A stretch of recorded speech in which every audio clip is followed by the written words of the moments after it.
Hello everyone, কেমন আছো সবাই? আশা করি তোমরা সবাই ভালো আছো অ্যান্ড আশা করি তোমরা তোমাদের এসএসসির প্রিপারেশন খুব ভালো মতো নিচ্ছ। তো আজকে ভাই এসেছি তোমাদের এসএসসির ফার্স্ট পেপারের ইংলিশ ক্লাস নিতে।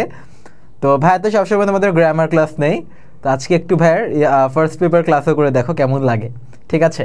আচ্ছা, normally first paper English grammar শেখার প্লাস ইংলিশ শেখার খুন। ইনফ্যাক্ট ফার্স্ট পেপারের যে প্যাসেজগুলো ওগুলো এত রিচ, সেখান থেকে তুমি অ্যাকচুয়ালি অনেক কিছু শিখতে পারবে। কিন্তু আমাদের তো কি সময় কম না, তাহলে আমাদের আর 1-2 মাস বাকি। তাহলে কি আমরা একটু কম্প্যাক্ট ক্লাস করার ট্রাই করব, যেন এই কম্প্যাক্ট ক্লাসে তোমাদের যা যা ইম্পর্টেন্ট সেটা খুব ইজিলি কভার হয়ে যায় অ্যান্ড মোস্ট ইম্পর্টেন্টলি বোর্ডে যেগুলো আসবে, ঠিক আছে?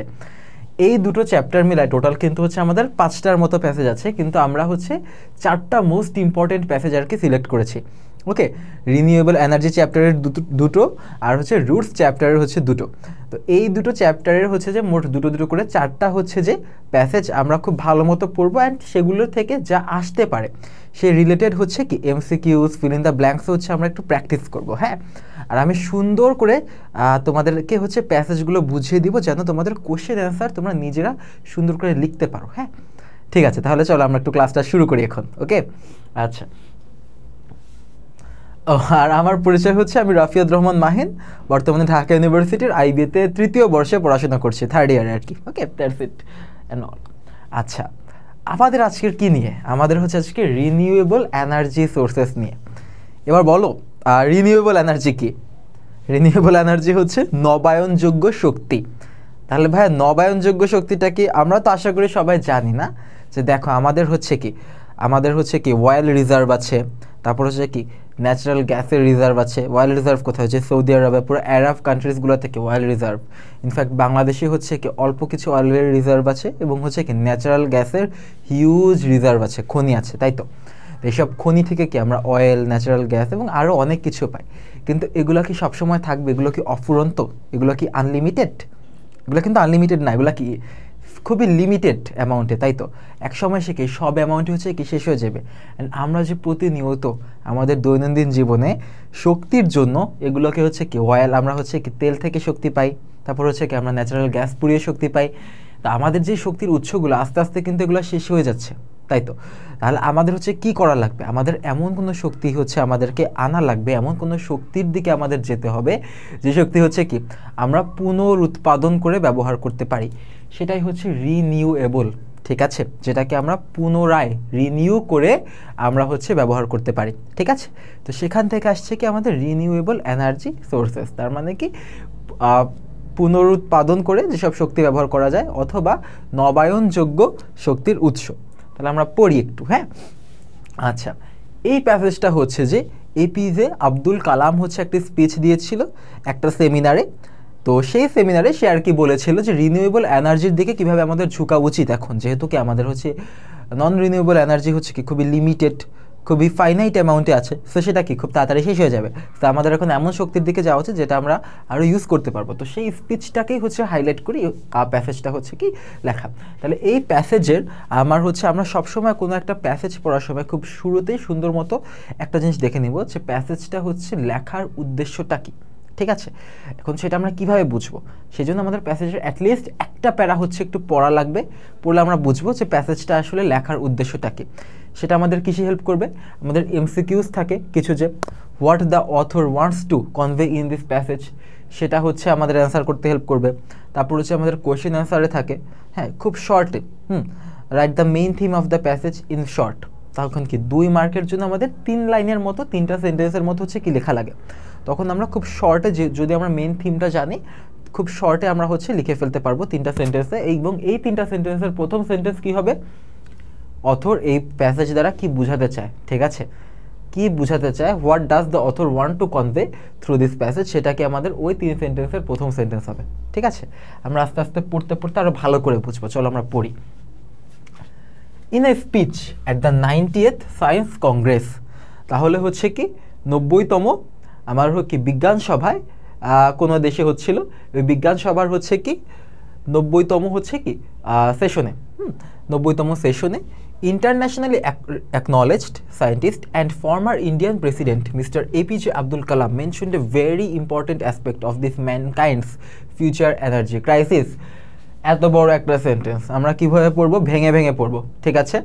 কি হলো বেসিক্যালি হচ্ছে কি এপিজে আব্দুল কালাম সে হচ্ছে কি আন্তর্জাতিকভাবে স্বীকৃত একজন বিজ্ঞানী এবং ইন্ডিয়ার পূর্ববর্তী কি ফর্মার প্রেসিডেন্ট, আগের হচ্ছে কি প্রেসিডেন্ট, সে হচ্ছে কি করেছে এই সভাতে একটা মানব জাতির ম্যানকাইন্ডস মানব সভ্যতার মানব জাতির হচ্ছে কি ভবিষ্যতের শক্তির যে সংকট দেখা যাবে সেই সংকটের ব্যাপারে একটা ইম্পর্টেন্ট হচ্ছে যে দিক ব্যক্ত করেছে। That's it. তাহলে আমরা কি পড়ব, সেই স্পিচে এপিজে আব্দুল কালাম মানব জাতির ভবিষ্যতে যে শক্তি নিয়ে একটা সংকট তৈরি হবে সেই সংকটের ব্যাপারে বিভিন্ন দিক হচ্ছে কি তুলে ধরেছে।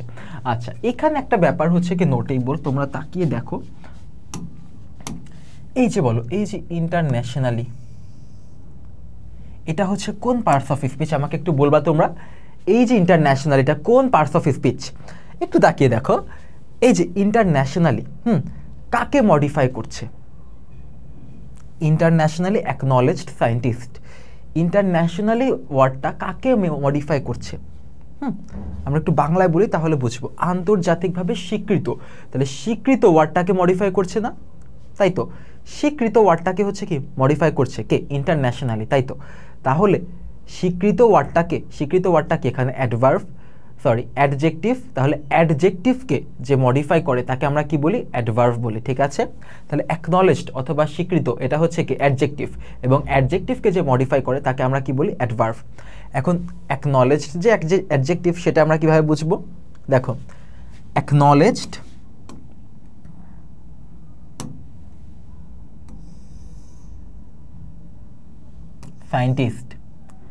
সায়েন্টিস্ট হচ্ছে কি বিজ্ঞানী, এটা হচ্ছে কি নাউন, এটা তো আমরা সবাই জানি নাকি? তাহলে সায়েন্টিস্ট হচ্ছে কি একটা নাউন, এটা নিয়ে আমাদের কারোই কোনো সন্দেহ নেই যে সায়েন্টিস্ট হচ্ছে কি একটা নাউন। তাহলে সায়েন্টিস্টকে কে মডিফাই করছে? অ্যাকনলেজড। তাহলে নাউনকে যে মডিফাই করে সে কি? অ্যাডজেক্টিভ। অ্যাডজেক্টিভকে যে মডিফাই করে সে কি? অ্যাডভার্ব। তাহলে হচ্ছে কি নাউনকে মডিফাই করছে কি? অ্যাকনলেজড। তাহলে অ্যাকনলেজড হচ্ছে কি একটা অ্যাডজেক্টিভ, ঠিক আছে?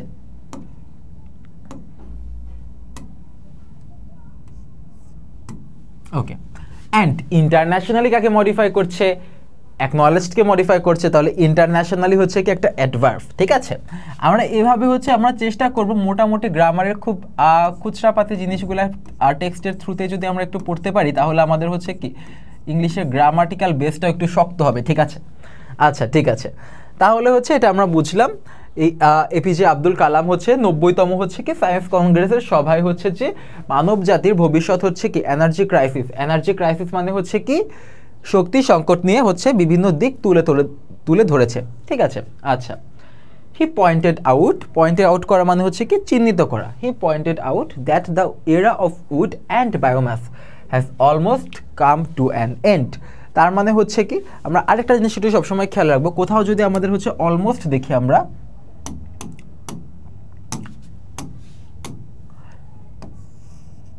অলমোস্টের সাথে সবসময় কি ইউজ হবে? আমাদের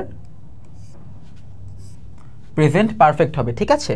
তাহলে অলমোস্ট, তারপর হচ্ছে কি অলরেডি, ইয়েট, হ্যাঁ, এগুলা হচ্ছে যে মার্কার বলা হয়। কি মার্কার? Present perfect marker. তাহলে যদি আমাদের এই ধরনের ওয়ার্ডগুলো থাকে, কি কি বললাম? অলমোস্ট, ইয়েট, অলরেডি, তারপর কি জাস্ট নাও, রিসেন্টলি, এসব ওয়ার্ড থাকলে আমরা হচ্ছে কি ইউজ করব? আমরা প্রেজেন্ট পারফেক্ট টেন্স ইউজ করব।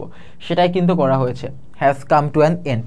তার মানে সে হচ্ছে কি পয়েন্ট আউট করেছে, সে কি চিহ্নিত করেছে? সে চিহ্নিত করেছে যে আমরা এতদিন কি করতাম, এতদিন না, আমাদের আরও আগের, আমাদের হচ্ছে নানা দাদাদের সময়, দাদাদের সময় তারা কি করতো? তারা হচ্ছে কাঠ জ্বালিয়ে, কাঠ পুড়িয়ে, অথবা হচ্ছে কি গরুর অথবা হচ্ছে কি ছাগল, তাদের যে হচ্ছে বায়োম্যাসটা, কাউডাং, হ্যাঁ, এগুলোকে হচ্ছে তারা পুড়িয়ে হচ্ছে কি তারা শক্তি পেত, খাবার রান্না করতো, এবং আরও বিভিন্ন ইয়াতে তারা হচ্ছে শক্তিটা হচ্ছে পেত, সেটা বিভিন্ন কাজ করতো। তো সেসবের তো যুগ, এরা মানে হচ্ছে কি যুগ, ঠিক আছে? এরা হচ্ছে কি যুগ, অথবা আমরা কি লিখতে পারি? ডিকেইড।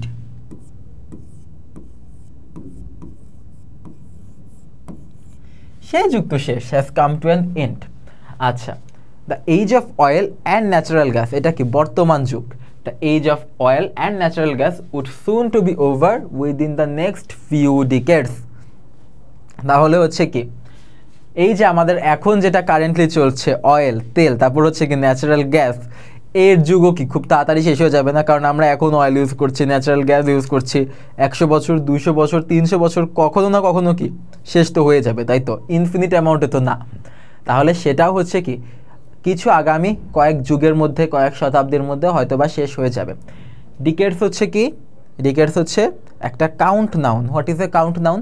জাস্ট আমি যেটাকে গুনতে পারি, 1 যুগ 2 যুগ 3 যুগ 4 যুগ 5 যুগ 6 যুগ, গুনতে পারছি।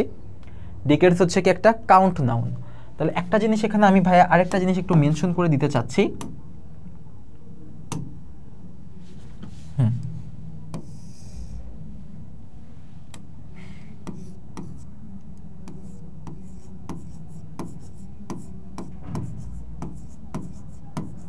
সব সময় মনে রাখবা, কি মনে রাখবা?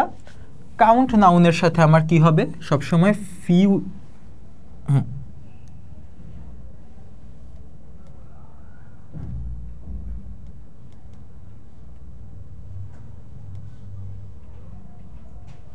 ঠিক আছে, কাউন্ট নাউনের সাথে সবসময় কি হবে? কাউন্ট নাউনের সাথে সবসময় ফিউ ইউজ হবে। ঠিক আছে, কি ইউজ হবে? ফিউ। আমার বুঝলাম না ভাইয়া। আচ্ছা ঠিক আছে, আমি একটু বুঝিয়ে দিচ্ছি তাহলে। তাহলে হচ্ছে কি এটা কি কাউন্ট নাউন না? কাউন্ট নাউনের সাথে আমার কি ইউজ হলো? ফিউ ইউজ হলো। দাঁড়াও, এখানে একটা ঝামেলা হয়েছিল তো ভাইয়া, একটু ওটাকে ঠিক করি।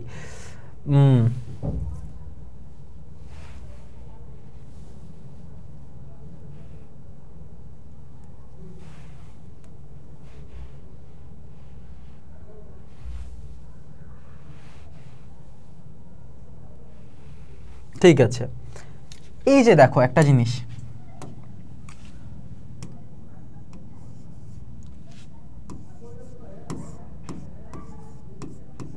ওয়াটার, কি লিখলাম? ওয়াটার। আরেকটা হচ্ছে কি লিখলাম? ধরো এটাই লিখলাম, ডিকেইডস। ঠিক আছে, পানিকে আমরা গুনতে পারি কখনো? Can we count water? পানিকে কিন্তু আমরা কখনো গুনতে পারি না, তাই তো? তাহলে যাকে আমরা কখনো গুনতে পারি না সেটা হচ্ছে কি নন কাউন্ট নাউন না?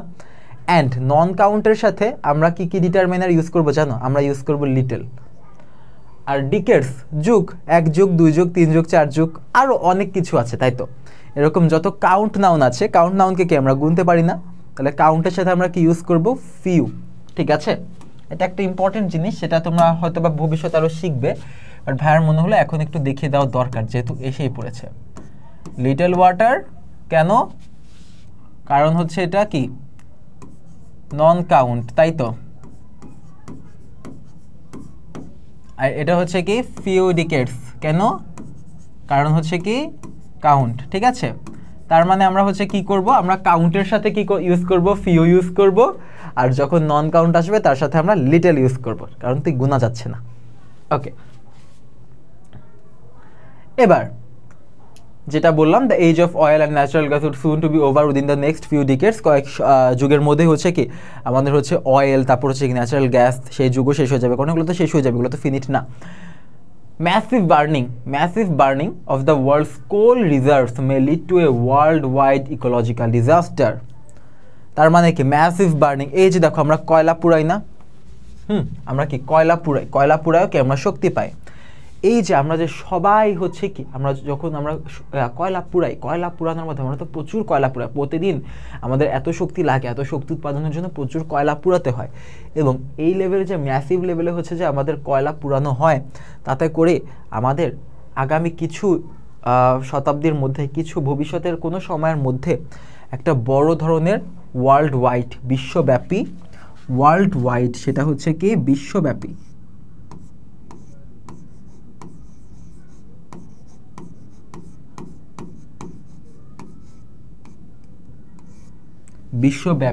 কি হবে? ইকোলজিক্যাল ডিজাস্টার হবে। What is ecological disaster? একটা হচ্ছে বাস্তুতান্ত্রিক দুর্যোগ। বাস্তুতন্ত্র কি? ধরো আমরা সবাই, ধরো আমি হচ্ছে কি খাই? আমি হচ্ছে ধরো মুরগি খাই, মুরগি আবার কি খায়? পোকামাকড় খায়, পোকামাকড়ও তো কিছু খেয়ে বেঁচে থাকে, তাই তো?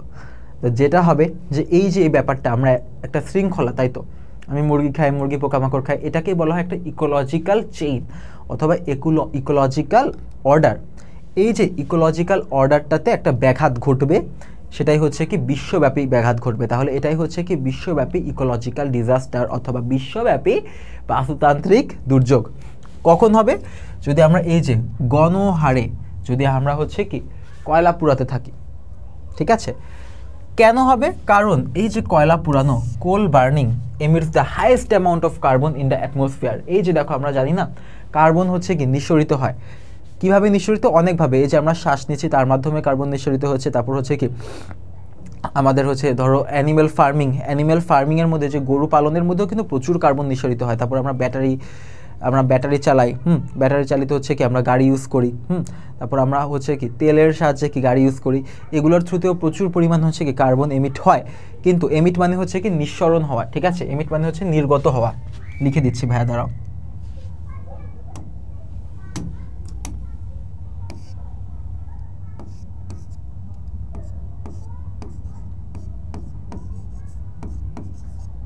নির্গত হওয়া। কিন্তু সবচেয়ে বেশি কার্বন কোথায় নির্গত হয়? কোল বার্নিংয়ের থ্রুতে, ঠিক আছে। কোল বার্নিংয়ের থ্রুতে, কয়লা পুরানোর থ্রুতে সবচেয়ে বেশি হচ্ছে কার্বন নির্গত হয়। সো অ্যাটমসফিয়ার হচ্ছে কি? অ্যাটমসফিয়ার হচ্ছে আমাদের বায়ুমণ্ডল। তাহলে কোল বার্নিংয়ের থ্রুতে বায়ুমণ্ডলে সবচেয়ে বেশি হচ্ছে কি কার্বন নির্গত হয়। সো অ্যাকর্ডিং টু কালাম, তাহলে এপিজে আব্দুল কালাম, তার মতে the only solution that mankind can look to is the massive use of solar energy in future because it has some advantages over other forms of renewable energies. তার মানে দেখো, APJ Abdul কালামের মতে মানব জাতির অথবা মানব সভ্যতার, ম্যানকাইন্ড মানে হচ্ছে কি মানব সভ্যতা অথবা মানব জাতি, যেটাই তুমি বলে কমফোর্টেবল হও, মানব জাতি অথবা মানব সভ্যতা।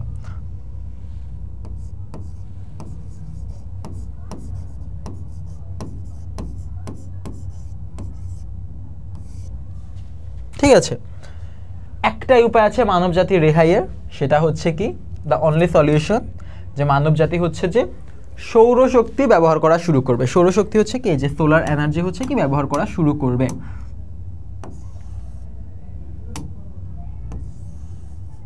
ঠিক আছে, কেন? কারণ ভাই কমন, সূর্য শক্তি কি আমরা কখনো হচ্ছে কি আমাদের শেষ হয়ে যাবে? সূর্য তো সবসময় আলো দিতে থাকে, তাই তো।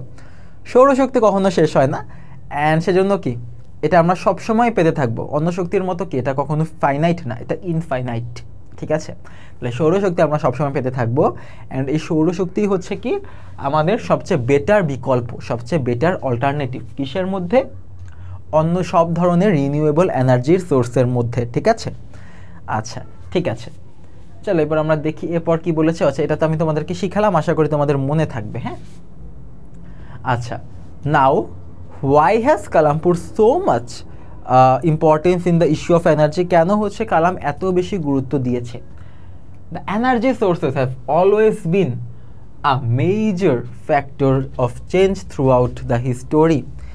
এই যে আমাদের যে ইতিহাসের হচ্ছে কি মোড় ঘুরায় দেয় না, এই ইতিহাসের মোড় ঘুরায় দেওয়ার ক্ষেত্রে সবচেয়ে বেশি ইম্পর্টেন্ট, অথবা সবচেয়ে বেশি ইম্পর্টেন্ট না হলেও অন্যতম ইম্পর্টেন্ট একটা ফ্যাক্টর হচ্ছে কি জানো? এই যে এনার্জির ক্রাইসিস। হ্যাঁ, এই এনার্জির জন্যই যখনই মানুষ নতুন নতুন কোনো এনার্জি আবিষ্কার করে তখন নতুন শিল্প গড়ে ওঠে, এবং সেই শিল্পের থ্রুতেই নতুন সভ্যতা করে গড়ে ওঠে।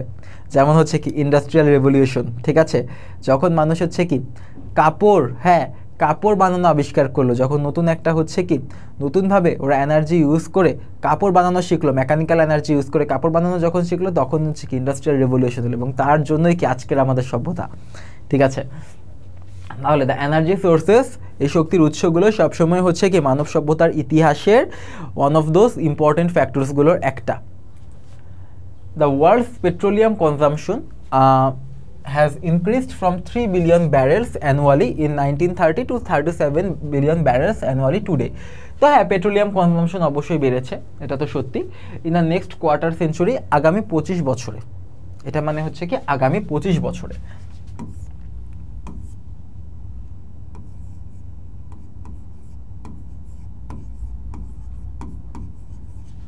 আগামী 25 বছর the world's population is expected to be about 8 billion which is 30% higher than that today. Obviously আগামী কয়েক বছরে আমাদের অ্যাকচুয়ালি যে জনগোষ্ঠী সেটা আরও অনেক হচ্ছে কি বেড়ে যাবে। ডেভেলপিং কান্ট্রিজ একটু দেখি, ডেভেলপিং কান্ট্রিজ তার মানে হচ্ছে কি উন্নয়নশীল দেশগুলো। তাহলে একটা জিনিস হচ্ছে আমরা একটু মাথায় রাখবো, ডেভেলপিং কান্ট্রিজ সেটা হচ্ছে কি যেসব কান্ট্রি এখনো কি ডেভেলপড হচ্ছে,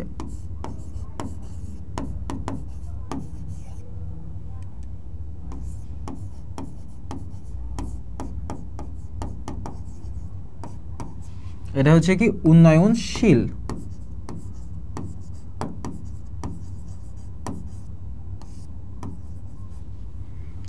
এবং ডেভেলপড কান্ট্রিজ সেটা কি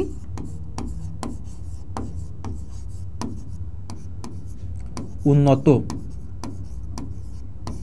ঠিক আছে, আরেকটা ইম্পর্টেন্ট ব্যাপার, ডেভেলপিং হচ্ছে কি, ডেভেলপিং হচ্ছে যে পার্টিসিপল ফর্ম, ঠিক আছে, প্রেজেন্ট পার্টিসিপল ফর্ম, ওকে। আর ডেভেলপড হচ্ছে কি পাস্ট পার্টিসিপল ফর্ম, দুইটাই হচ্ছে কি অ্যাডজেক্টিভ হিসেবে ইউজ হচ্ছে। ওই যে আমরা রাইট ফর্ম অফ ভার্বসে হালকা একটু দেখেছিলাম না, যে র্যান্ট পাস্ট পার্টিসিপল প্রেজেন্ট পার্টিসিপল, কোনটা কখন অ্যাডজেক্টিভ কোনটা কখন নাউন, সেটাই। আচ্ছা, developing countries will grow their economies about 2 times faster than industrialised countries. উন্নয়নশীল দেশগুলো তাদের হচ্ছে কি করবে, তাদের যে ইকোনমি, তাদের যে অর্থনীতিকে বেশি গ্রোথে নিয়ে যাবে, বেশি অনেক তাড়াতাড়ি করে হচ্ছে তারা উন্নত হতে থাকবে। কাদের থেকে? যারা অলরেডি ইন্ডাস্ট্রিয়ালাইজড,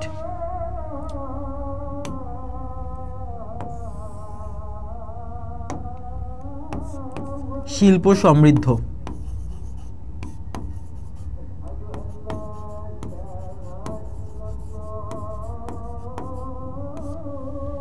ঠিক আছে, আচ্ছা তাহলে এইখানে আমরা হচ্ছে কি বুঝলাম? ও লাস্টলি বলেছে global economic growth is expected to continue at 3% পার ইয়ার। আচ্ছা, এই যে এই প্যারাটার হচ্ছে মিনিং কি, এই প্যারাটা দিয়ে হচ্ছে বোঝানো হয়েছে যে কেন রিনিউয়েবল এনার্জি দরকার, সেটার একটা কনটেক্সট সেট করা হয়েছে। ওকে, তো আমার কেন দরকার, রিনিউয়েবল এনার্জি কেন দরকার সেটা তো আমি বলবো অবভিয়াসলি, এই জন্য দরকার, এই জন্য দরকার, একটা কজগুলো আমরা বলবো। তার আগে একটা কনটেক্সট সেট করেছে যে বর্তমান বিশ্বের কি অবস্থা, এই অবস্থাটাকে ডিসক্রাইব করে তারপর বলা হবে যে যেহেতু বিশ্বের এই অবস্থা, এই জন্য আমাদের রিনিউয়েবল এনার্জিটা দরকার। ঠিক আছে, এরকমভাবে কনটেক্সট হচ্ছে সেট করা হয়। আমরা যখন স্টোরি রাইটিং করবো না, আমরা এরকম একটু কনটেক্সট সেট করে দিব, তাহলে আমাদের স্টোরিগুলো আরও সুন্দর হবে দেখতে। ওকে, ঠিক আছে, এখানে আসলে অত ইম্পর্টেন্ট জাস্ট ইনফরমেশন দেওয়া আছে, আমাদের লিটারেরি তেমন কোনো হচ্ছে তাৎপর্য নেই, জাস্ট ইনফরমেশনগুলো আমরা দেখে নিব, হয়তো এমসিকিউতে আসলে আমরা কাজে লাগাতে পারবো, দ্যাটস ইট। আচ্ছা, consequently the global demand for energy will grow at about 1.7% per year. consequently হচ্ছে কি, এই যে দেখো, এই যে বললাম কনটেক্সট সেট করলে হচ্ছে কি গ্লোবাল ইকোনমিক গ্রোথ হচ্ছে বাড়বে, উন্নয়নশীল দেশগুলো হচ্ছে কি শিল্প সমৃদ্ধ দেশের থেকে আরও বেশি রেটে হচ্ছে গ্রোথ করবে। ঠিক আছে, যদি হচ্ছে কি শিল্প সমৃদ্ধ দেশগুলো 2 থেকে 4-এ যায়, 4 থেকে 6-এ যায়, তাহলে উন্নয়নশীলগুলো কি হবে 1 থেকে 5, 5 থেকে 10, 10 থেকে 20 আরও তাড়াতাড়ি রেটে বাড়বে। তো কনটেক্সট সেট করা হয়েছে যে এভাবে হচ্ছে কি আসলে বিশ্বের অর্থনীতির অনেক উন্নত হতে থাকবে, গ্রোথ রেটটা বেশি হবে, তাই তো উন্নত কতটুকু হবে তার থেকে মোস্ট ইম্পর্টেন্ট হচ্ছে কত তাড়াতাড়ি উন্নত হবে। ঠিক আছে, গ্রোথ রেটটা কেমন, এই কনটেক্সটটা সেট করার পরে বললো কনসিকুয়েন্টলি, ফলশ্রুতিতে, অথবা আমরা এখানে বললো কি, অথবা কি অ্যাজ এ রেজাল্ট। ঠিক আছে, অ্যাজ এ রেজাল্ট, এর জায়গায় কি আমরা অ্যাজ এ রেজাল্টও বলতে পারি, ফলশ্রুতিতে। As a result, the global demand for energy will grow. Obviously, বিশ্বের দেশগুলো উন্নত হচ্ছে, তাতে হচ্ছে কি গ্লোবাল যে ডিমান্ড সেটা হচ্ছে কি বেড়ে যাচ্ছে। Global demand for energy will grow at about 1.7% per year. It indicates that 50% rise of energy consumption by 2030. তার মানে হচ্ছে কি আমার হচ্ছে কি প্রত্যেক বছর শক্তির চাহিদা বাড়ছে, তারপর হচ্ছে কি শক্তি যে কনজিউম করছে, শক্তির যে মানুষ হচ্ছে কি বলা যায় ব্যবহার করছে, শক্তির যে ইউটিলাইজেশন হচ্ছে সেটাও কি 2030 নাগাদ হচ্ছে বেড়ে যাবে। If the world's daily petroleum consumption, যদি বিশ্বের হ্যাঁ, প্রতিনিয়ত পেট্রোলিয়ামের হচ্ছে খরচ না ঠিক, পেট্রোলিয়াম যে মানুষ হচ্ছে কি ব্যবহার করে, পেট্রোলিয়ামের যে ব্যবহার সেটা হচ্ছে কি 100 বিলিয়ন ব্যারেলস হয়, এটা ভবিষ্যতে কততে যে দাঁড়াবে 150 মিলিয়ন ব্যারেলসে।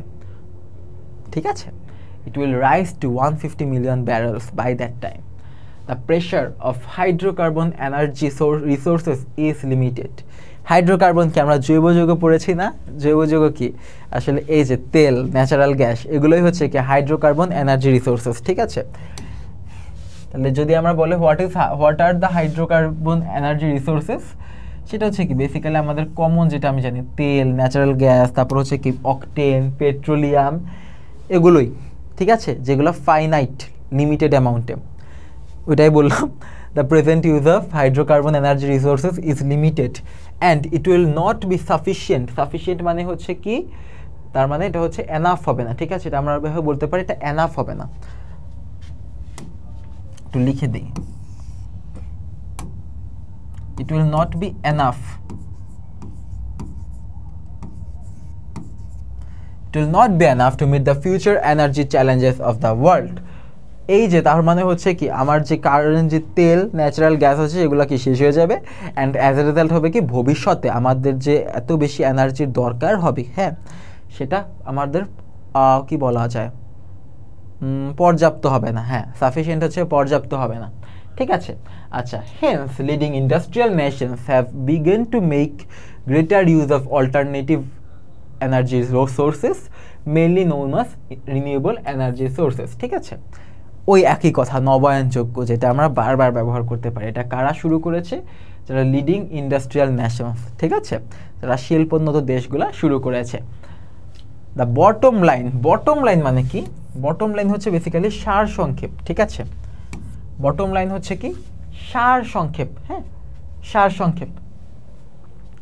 আচ্ছা, the bottom line of Kalam's speech addresses the future energy challenge in the 21st century. তার মানে এটাই হচ্ছে কি আমাদের প্যাসেজের মেইন থিম। ঠিক আছে, আমাদের এপিজে আব্দুল কালাম হচ্ছে যে ভবিষ্যতের যে আমাদের এনার্জি নিয়ে একটা সংকট দেখা যাবে, একটা চ্যালেঞ্জ দেখা যাবে, সেইটা মোকাবেলায় কিভাবে পদক্ষেপ নেওয়া যাবে সেটাই সে অ্যাড্রেস করেছে, সেটাই সে চিহ্নিত করেছে। ঠিক আছে, the speech addresses the future energy challenge in the 21st century. ওকে, আমরা বুঝলাম পুরো ব্যাপারটা কি হলো, আমরা মোটামুটি ওয়ার্ডগুলো জানলাম যে কি হয় কখন, ভালোই জানলাম। তারপরে যে হাইড্রোকার্বন এনার্জি রিসোর্সেস, সাফিসিয়েন্ট, এগুলোর অর্থ আমরা জানলাম। এগুলো অর্থ আমরা মাথায় রাখবো। কেন রাখবো? তারপর আমরা কোনটা টপিক, এই যে ধরো হাইড্রোকার্বন এনার্জি রিসোর্স, এটা কি, এটা আমাদের একটু বোঝা লাগবে, এটা কি, এটা আমাদের একটু মাথায় রাখতে হবে। কেন? কারণ কি সামনে এমসিকিউ থাকতে পারে, ফিল ইন দ্য ব্ল্যাঙ্কস থাকতে পারে, অনেক কিছু থাকতে পারে। একটু বুঝে প্যাসেজটা পড়ার ট্রাই করব। 5 থেকে 6 মিনিটের বেশি আসলে লাগার কথা, আমি তোমাদেরকে পড়িয়ে দিলাম, সেজন্য একটু টাইম লেগেছে আসলে, বাট 5 থেকে 6 মিনিটের বেশি প্যাসেজে আমরা লাগাবো না। ওকে, এবার দেখি একটা কি আছে আমাদের, হচ্ছে একটা ফিল ইন দ্য ব্ল্যাঙ্কস আছে। ওকে, আচ্ছা, দেখি ফিল ইন দ্য ব্ল্যাঙ্কসটা হচ্ছে কি এক্স্যাক্টলি হুবহু কোনো পার্ট আসলে তুলে দেওয়া হয়নি, একটা রেপ্লিকা, আর কাছাকাছি কোন মিনিং বিশিষ্ট একটা ছোট্ট পার্ট তুলে দেওয়া হয়েছে। সেই ছোট্ট পার্টটা পড়ে আমরা যেন সলভ করলেই আমরা মোটামুটি কনটেক্সচুয়াল মিনিং বুঝে একটু সলভ করার চেষ্টা করব। একই জিনিস দেওয়া আছে একটু নতুন আঙ্গিকে, নতুন ফ্লেভারে। Mr. APJ Abdul Kalam was not only a scientist but also the President of India. At the 90th Science Congress, he dashed a speech on the aspect of mankind's future energy crisis. সে কি একটা speech দিয়েছে, সে একটা বক্তৃতা দিয়েছে, সেটাকে আমরা কি বলি? হি গেভ এ স্পিচ, সেটা হয়। সবচেয়ে সুন্দর হয় যদি আমরা লিখি হি ডেলিভার্ড এ স্পিচ। ঠিক আছে, ডেলিভার মানে হচ্ছে কি প্রদান করা। এই যে ধরো আমি কি তোমাদেরকে একটা লেকচার দিচ্ছি, প্রদান করা দিন হচ্ছে যে কোনো বক্তৃতা প্রদান করা। ধরো তোমাদেরকে আমি ক্লাস নিচ্ছি না, I am delivering a lecture on English first paper. Okay, তাহলে ডেলিভার হচ্ছে কি কোথাও একটা বক্তৃতা প্রদান করা। তাহলে সবচেয়ে সুন্দর হয় আমরা যদি লিখি হি ডেলিভার্ড অ্যান স্পিচ।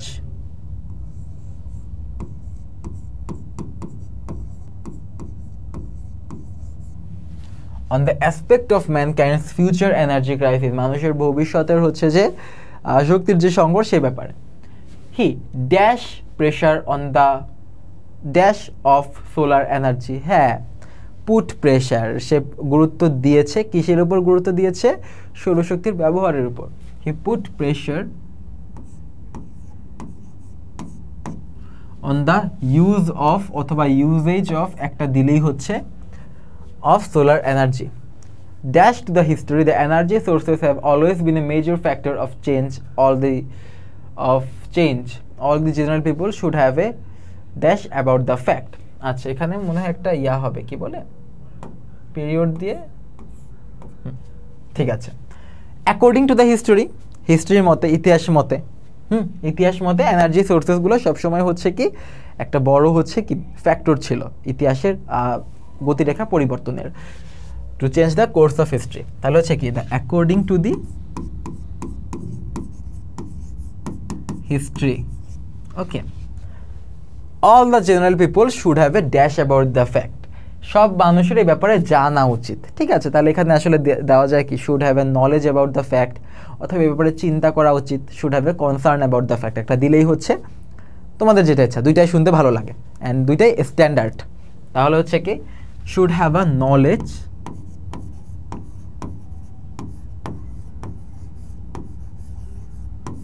অথবা কনসার্ন, ঠিক আছে। আচ্ছা, তাহলে এই প্যাসেজটার পর আমাদের আরেকটা ছোট্ট প্যাসেজ আছে, চলো সেটা আমরা একটু দেখে আসি।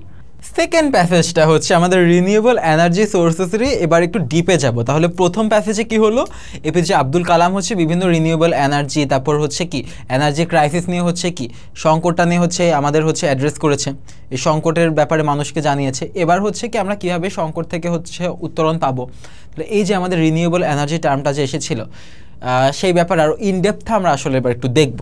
তাহলে চলো দেখি। Countries of the world rely heavily on petroleum, coal and natural gas for their energy sources। তাহলে যেটা বললাম এগুলো কি নন রিনিউয়েবল, যেগুলো খুবই লিমিটেড থাকে, সেটা হচ্ছে কি পেট্রোলিয়াম, গ্যাস, তারপর হচ্ছে কি অয়েল, তাই তো, তারপর হচ্ছে কি কোল, কয়লা। রিলাই মানে হচ্ছে কি এখানে countries of the world rely heavily, rely হচ্ছে কি ডিপেন্ড করা, ঠিক আছে, ডিপেন্ড করা, নির্ভর করা। Rely heavily on petroleum, coal and natural gas for their energy sources. There are two types of energy sources, renewable and হচ্ছে কি non renewable। হাইড্রোকার্বন যেটা বললাম, হাইড্রোকার্বন হচ্ছে কি আমাদের হচ্ছে এই যে বেসিক্যালি যেটা আমরা তেল, কয়লা, এগুলোই হচ্ছে আমাদের হাইড্রোকার্বন, ঠিক আছে। তারপর ন্যাচারাল গ্যাস, এগুলোই হাইড্রোকার্বন হচ্ছে। আমরা জানি না মিথেন কি, CH4, হাইড্রোজেন আছে, সি হচ্ছে সি কার্বন, এইচ হচ্ছে কি hydrogen, hydrocarbon. Hydrocarbon or fossil fuels, what are fossil fuels? জীবাশ্ম জ্বালানি। What are fossil fuels? জীবাশ্ম জ্বালানি।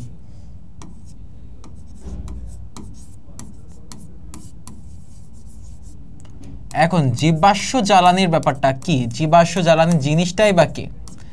জীবাশ্ম জ্বালানি হচ্ছে যে জ্বালানি ধরো হচ্ছে অনেক আগে, অনেক বছর আগে পৃথিবীতে যারা আর কি যেসব প্রাণী, ধরো ডাইনোসর, তারপর আরও যত সব প্রাণী মারা গিয়েছে, সেসব প্রাণীর দেহাবশেষে কি আস্তে আস্তে বছরের পর বছর, যুগের পর যুগ, শতাব্দীর পর শতাব্দী, সেঞ্চুরিজ আফটার সেঞ্চুরিজ ধরে হচ্ছে কি সেটা মাটির হচ্ছে কি ব্যাকটেরিয়াসগুলো হচ্ছে কি, ওই ব্যাকটেরিয়াগুলো হচ্ছে কি কাজ করেছে, তাই তো ওই বডিজগুলোর উপর, বডিগুলোকে পচিয়েছে আস্তে ধীরে, সেই পচনের ফলে আস্তে ধীরে সেটা হচ্ছে কি ফসিল ফুয়েল, এই যে তেল বলো, পেট্রোলিয়াম, এসবে আর কি রূপান্তরিত হয়ে গিয়েছে, ঠিক আছে। এটাই হচ্ছে হাইড্রোকার্বন অথবা ফসিল ফুয়েল, ঠিক আছে। ফসিল ফুয়েলই হচ্ছে আমার বেসিক্যালি হাইড্রোকার্বন প্রোভাইড করে। তো এটা হচ্ছে কি আসলে প্রাণীরই দেহাবশেষ, centuries after centuries, years after years, decades after ডিকেডসের পর আস্তে আস্তে পচে আমার এই যে বিভিন্ন ধরনের হাইড্রোকার্বনের এনার্জি দিয়েছে আমাদেরকে, ওকে ফাইন। আর non renewable sources of energy অবশ্যই। রিলায়েন্স হচ্ছে কি, রিলায়েন্স মানে তো আমরা দেখলামই, রিলাই হচ্ছে কি ডিপেন্ড, রিলায়েন্স হচ্ছে কি dependence. Reliance on them poses real big problems. তাহলে হচ্ছে কি এদের উপর যে আমাদের নির্ভরতা, তার জন্য এদের উপর যে আমার এই যে নন রিনিউয়েবল এনার্জি সোর্সেসের উপর যে আমাদের নির্ভরতা, তার জন্য বড় ধরনের সমস্যা হতে পারে, বড় ধরনের সমস্যার হচ্ছে কি আশঙ্কা দেখা দিচ্ছে।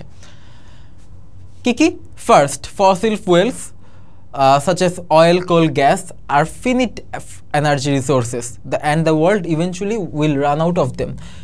হ্যাঁ, যেটা আমরা বললাম এই এনার্জি রিসোর্সেসগুলো কি ফাইনাইট, ফাইনাইট হচ্ছে কি যেটা হচ্ছে ইনফিনিট হচ্ছে যে অসীম, ফাইনাইট হচ্ছে সসীম, খুবই সসীম, অনেক বেশি নাই, খুবই লিমিটেড অ্যামাউন্টে আছে, এটা শেষ হয়ে যাবে। অ্যান্ড যেটা বললাম, হ্যাঁ, the world eventually will run out of them, তাহলে কি এগুলো আস্তে ধীরে কি শেষও হয়ে যাবে, তাই তো আমাদের। Secondly, they will become too expensive in the coming decades. কেন? ওই যে তারা সসীম, আস্তে আস্তে কি তারা ফুরিয়ে যাবে না, তখন কি তাদের অ্যামাউন্ট আস্তে আস্তে কমতে থাকবে। আর কোনো জিনিস যখনই সংখ্যায় কমতে থাকে তার দাম কি বেশি হয়ে যায় না? ধরো কি তখন সেগুলো পাওয়াই যাবে না, এগুলো এত কম, আর এই জন্য কি এদের দাম কি অনেক বেড়ে যাবে। And too damaging for the environment, এবং হচ্ছে কি আমাদের পরিবেশের জন্য ক্ষতিকর। কিভাবে? কেন? Fossil fuels have direct polluting impacts on earth environment causing global warming. কেন? ওই যে আমরা যেটা দেখলাম আগের প্যাসেজে পড়েছিলাম না, কোল বার্নিংয়ের জন্য কি সবচেয়ে বেশি পরিমাণে হচ্ছে কি কার্বন এমিশন হয়, এবং কার্বন ডাইঅক্সাইড এমিশনের জন্য হচ্ছে কি আমাদের যদি কার্বন ডাইঅক্সাইড গ্রিন হাউস গ্যাসগুলো বেড়ে যায়, এই গ্রিন হাউস গ্যাসগুলো হচ্ছে বেড়ে গেলে আমার যেটা হচ্ছে যে আমার সূর্যের আলোকে আমাদের পৃথিবীর বায়ুমণ্ডলের মধ্যে কি ট্র্যাপ করে রাখে। অ্যান্ড অ্যাজ এ রেজাল্ট আমাদের যে প্রবলেমটা হয় সেটা হচ্ছে কি আমাদের পৃথিবীর যে তাপমাত্রা, সেটা বায়ুমণ্ডলের যে তাপমাত্রা, অ্যাটমসফিয়ারের যে টেম্পারেচার, সেটা আস্তে আস্তে বাড়তে থাকে, সেটাই কি global warming. Okay, in contrast হচ্ছে কি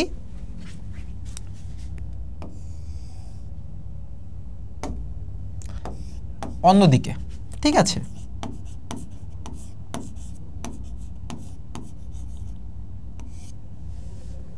অন্যদিকে, ঠিক আছে। ইন কন্ট্রাস্ট হচ্ছে কি অন্যদিকে, renewable energy sources such as wind and solar energy are constantly and naturally replenished and never run out. What is replenish? Refill শুনেছো না? রিফিল, ধরো হচ্ছে বুফেতে গেলে আমরা হচ্ছে কি রিফিল করি, ধরো আমরা খেলাম, খাওয়া দাওয়া শেষে আবার খাবার নিয়ে আসি, রিফিল করে ফেলছি। রিফিলটাই হচ্ছে কি আমার আসলে রিপ্লেনিশ। আমি যদি আরো প্রপারলি বলতে চাই, পুনরায় পূর্ণ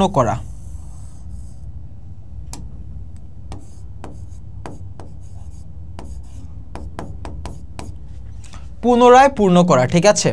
শেষ আবার পূরণ করলাম, সেটাই হচ্ছে কি রিপ্লেনিশ অথবা রিফিল। এই যে রিনিউয়েবল এনার্জি সোর্সেস যেমন হচ্ছে কি সৌরশক্তি, বায়ুশক্তি, এরা হচ্ছে কি ওনার রেগুলার বেসিস আমাদের হচ্ছে কি রিফিল্ড হতে থাকে না, ওনার রেগুলার বেসিস কি এটা আবার হয়, আবার কি আমরা কি এটা কখনো এমন হয় যে শেষ হয়ে যাচ্ছে না, ইউজ করছি আবার পাচ্ছি, ইউজ করছি আবার পাচ্ছি, কনস্ট্যান্টলি, মানে কি নিয়মিতভাবে, ন্যাচারালি হচ্ছে কি প্রাকৃতিকভাবেও পাই, নিয়মিতভাবেও পাই। Most renewable energy comes either directly or indirectly from the sun. তার মানে কি আমরা সূর্য থেকে আমরা কি বেশিরভাগ হচ্ছে কি পেয়ে থাকি, তাই তো। ডিরেক্টলি কিভাবে পাই? Sunlight or solar energy can be used for heating and lighting homes for generating electricity. ওই তো আমরা দেখেন না, আমরা হচ্ছে সোলার প্যানেল দিয়ে হচ্ছে কি আমরা চালাই না, আমরা ইলেকট্রিসিটি উৎপাদন করতে পারি। তো সেটাই ডিরেক্টলি হচ্ছে কি আমরা সোলার যে সৌরশক্তিটা, সূর্যের আলোকটাকে আমরা ডিরেক্টলি ইউজ করে হচ্ছে যে আমরা ইলেকট্রিসিটি আমরা উৎপাদন করতে পারি, এবং সেটাকে আমরা কমার্শিয়ালাইজও করছি এখন। কমার্শিয়ালাইজ মানে হচ্ছে কি আমরা এখন এটা বেচা কেনাও করছি আসলে, ঠিক আছে। আচ্ছা, the sun's heat drives the wind and this wind energy can be captured with wind turbines to produce electricity. এটা হচ্ছে কি ইনডিরেক্ট একটা ইউজেজ, ঠিক আছে। এটা হচ্ছে কি ছিল আমাদের ডিরেক্ট ইউজেজ,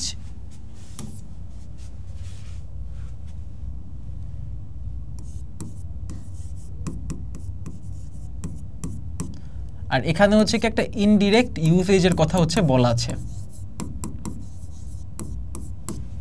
ঠিক আছে। ইনডিরেক্টলি কিভাবে? এই যে যত বেশি হচ্ছে কি আমাদের হচ্ছে সূর্যের তাপ বেশি থাকে, তত বায়ু প্রবাহ বৃদ্ধি পায়, উইন্ড ফ্লোটা তত বেশি হচ্ছে কি আমার ইনক্রিজ হয়, ঠিক আছে। And when the wind flow is increased the wind turbines can work more effectively, right. তাহলে হচ্ছে আমার হচ্ছে কি আমার উইন্ড ফ্লো, বায়ু প্রবাহ হচ্ছে বাড়িয়ে দিলাম, and as a result what happens, যে আমাদের হচ্ছে যে উইন্ড টারবাইন্স সেটা আরও ইফেক্টিভলি কাজ করছে। ধরো বায়ু প্রবাহ বাড়ছে, আমার উইন্ড টারবাইন্সকে আরও জোরে জোরে আরও বেশি মোমেন্টাম ক্রিয়েট করে হচ্ছে কি সেটা ঘুরছে, অ্যান্ড সেই উইন্ড টারবাইন্স দিয়ে কি সে বায়ু শক্তি ব্যবহার করে আমরা হচ্ছে ইলেকট্রিসিটি জেনারেট করতে পারি। Then the wind and the sunset cause water to evaporate হচ্ছে কি বাষ্পীয়করণ।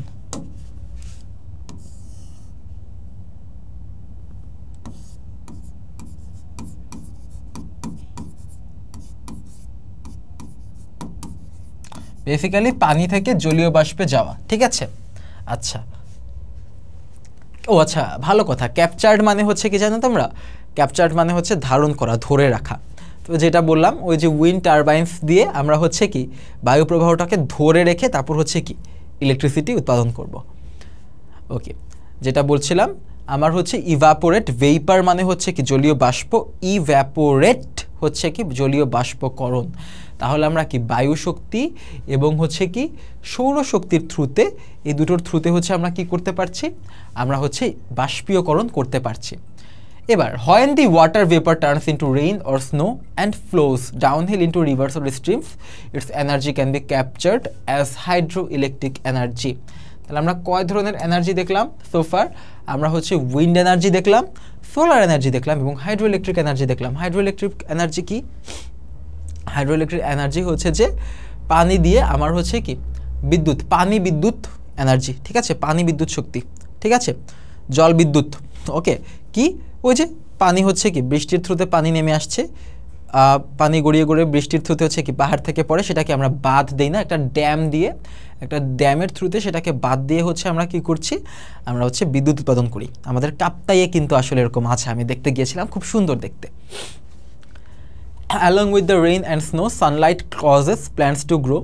এই তো সানলাইটের ওয়ান্স অ্যাগেন ইনডিরেক্ট কিছু আমার বলা হচ্ছে, এই যে আমার হচ্ছে কি প্ল্যান্টস, আমার যারা গাছগুলোকে হচ্ছে গ্রো করতে হেল্প করে এবং গাছগুলো গ্রো হয়ে হচ্ছে কি আমরা কি পাবো, কাঠ পাবো, উড পাবো, তারপর হচ্ছে আর কি পাবো, আমরা হচ্ছে অ্যালকোহল পাচ্ছি। হ্যাঁ, এন্ড অ্যালকোহলও কি আমাদের এক ধরনের এনার্জি সোর্স কিন্তু, ঠিক আছে। অ্যালকোহল মানে কিন্তু আমরা খারাপ কিছুভাবে নিচ্ছি না, অ্যালকোহল হচ্ছে কি one of the most important energy sources. শিল্পক্ষেত্রে কিন্তু অ্যালকোহল রেগুলারলি ইউজ করা হয় আমাদের হচ্ছে কি এনার্জি উৎপাদনের জন্য, যেটা আমরা কোত্থেকে পাই, আমরা প্ল্যান্ট বেসড অ্যালকোহল পাই, প্ল্যান্ট বেসড হচ্ছে কি আমরা ফায়ারউড পাই। তাহলে এটা কি ইনডিরেক্ট, হ্যাঁ, প্ল্যান্ট কীভাবে গ্রো হয়, সানলাইটের থ্রুতে, অ্যান্ড সেটা কি তাহলে সানলাইটের থ্রুতে ইনডিরেক্টলি আমরা হচ্ছে কি এনার্জি সোর্স পাচ্ছি। এগুলোকেই আমরা কি বলছি, বায়ো এনার্জি। তাহলে কি কি এনার্জি আমরা দেখলাম সোফার? আমরা হচ্ছে সোলার এনার্জি দেখলাম, উইন্ড এনার্জি দেখলাম, আমরা হচ্ছে হাইড্রোইলেকট্রিক এনার্জি দেখলাম, আমরা হচ্ছে বায়ো এনার্জি দেখলাম, চারটা। আরও দেখি কি কি দেখা যায়। এবার scientists have identified hydrogen as another form of renewable energy. Hydrogen অথবা H2 হচ্ছে কি আণবিক সংকেত। তাহলে H2 হচ্ছে কি আমাদের আরেক ধরনের কি রিনিউয়েবল এনার্জির, নবায়নযোগ্য এনার্জি। কেন নবায়নযোগ্য energy? It is the most abundant মানে হচ্ছে কি প্রচুর, মানে কি অনেক পরিমাণে থাকা, ঠিক আছে। অ্যাবান্ডান্ট হচ্ছে কি প্রচুর, অথবা হচ্ছে কি plentiful.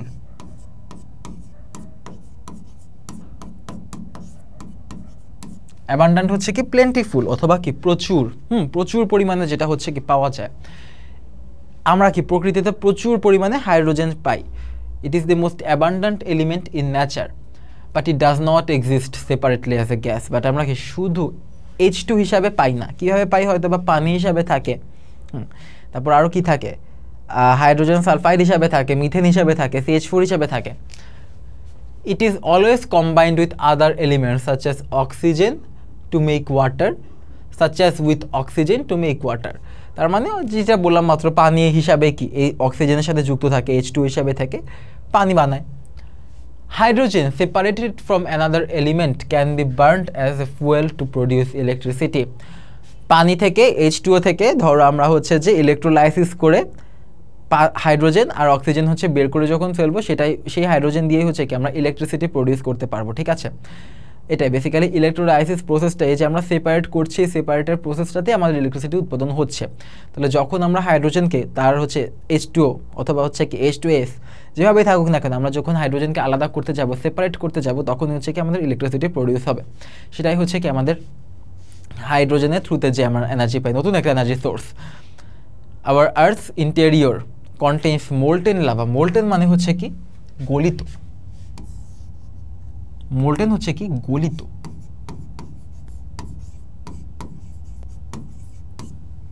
Molten lava which gives off extreme hit.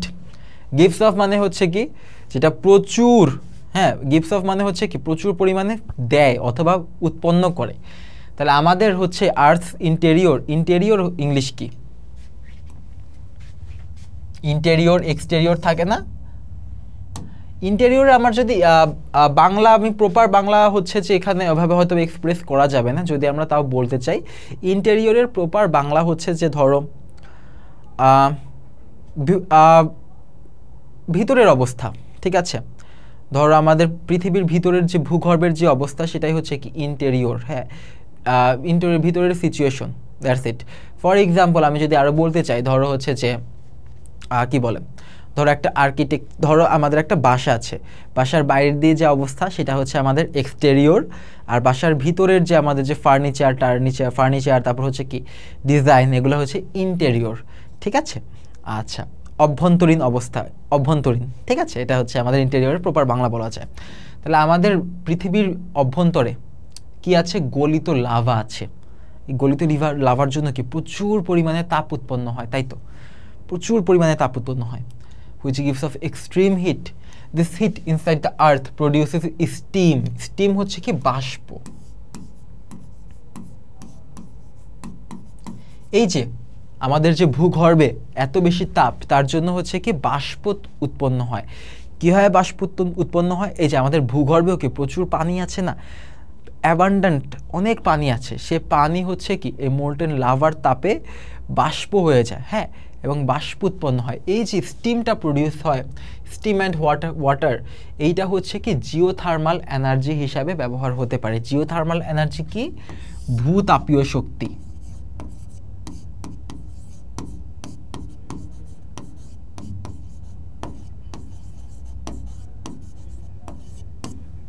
ভূতাপীয় Shakti, geothermal energy, ঠিক আছে, ভূতাপীয় শক্তি হিসাবে ব্যবহৃত হয়। কি আমাদের এই যে আমাদের লাভার হচ্ছে তাপে যে হচ্ছে বাষ্প, তারপর গরম পানি উৎপন্ন হয় সেটা।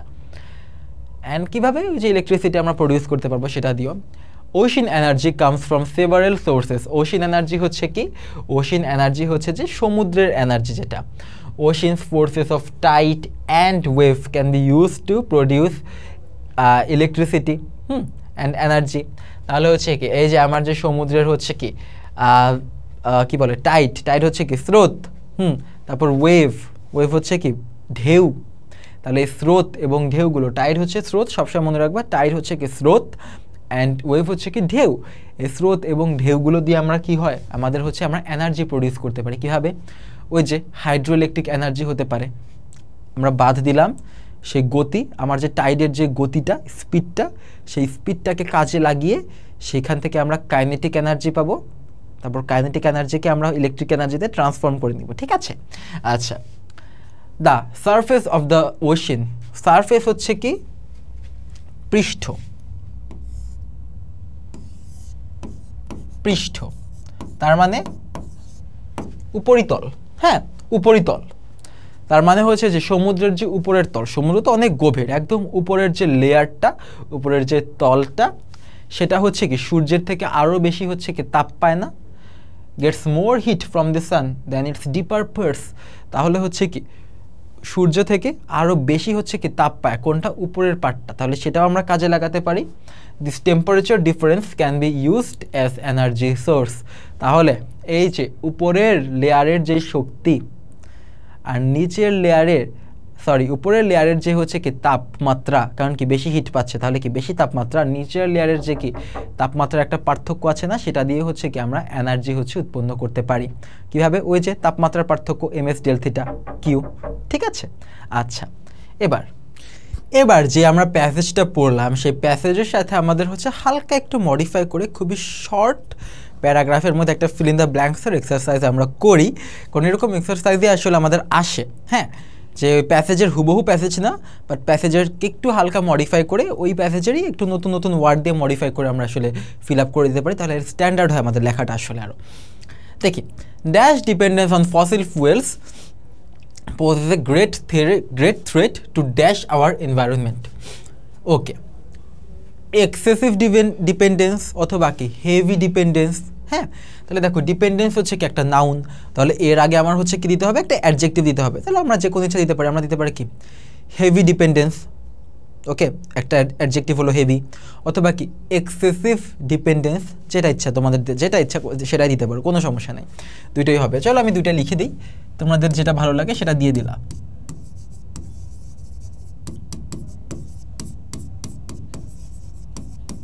ওকে, on fossil fuels poses a great threat to our environment, এটা মাথায় রাখবা, পোজেস টু হচ্ছে একটা হচ্ছে কি বলে আমার একটা অ্যাপ্রোপ্রিয়েট প্রিপোজিশন আমরা জানি না,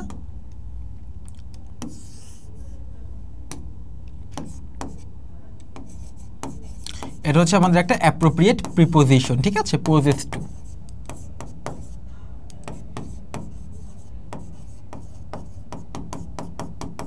ঠিক আছে, so excessive dependence on fossil fuels poses a great threat to our environment. আমাদের হচ্ছে এনভায়রনমেন্ট, আমাদের হচ্ছে কি প্রকৃতির জন্য, আশেপাশের পরিবেশের জন্য হচ্ছে কি একটা শঙ্কার সৃষ্টি করে। আচ্ছা, সৃষ্টি করে আর কি। দে আর নট ড্যাশ, কারা? এই যে ফসিল ফুয়েলস, ওরা হচ্ছে কি দে আর নট হোয়াট, ওরা কি না, ওরা হচ্ছে কি আনলিমিটেড না, ওরা হচ্ছে কি ফাইনাইট, ইনফিনাইট না, ঠিক আছে। They are not unlimited, they are not কি ইনফিনিট, একটা দিলেই হচ্ছে, এরা কি সসীম, এরা খুবই লিমিটেড অ্যান্ড ফাইনাইট। তাহলে কি দে আর নট আনলিমিটেড অথবা কি infinite. Okay, so they will become very expensive. Besides dash, they cause long term shifts in temperatures. আচ্ছা, besides this, এটা ছাড়াও, besides this, হ্যাঁ, besides this they cause long term, they বলতে কি, they হচ্ছে fossil fuels, besides this এটা ছাড়াও they cause long term shifts, এটা ছাড়াও they cause long term shifts in temperatures and weather conditions. ওকে, আচ্ছা, এখানে একটু ছোট্ট ভুল আছে, দেখো, আমি একটু ঠিক করে দিচ্ছি।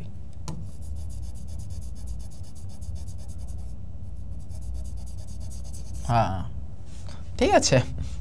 আচ্ছা, এখানে ছোট্ট ইয়াটা তাহলে ঠিক হবে কি, they cause the long term shifts in temperatures and weather conditions, ঠিক আছে। ওয়েদার হচ্ছে কি, ওয়েদার কন্ডিশনস হচ্ছে কি আবহাওয়ার অবস্থার উপর, in temperatures and weather conditions.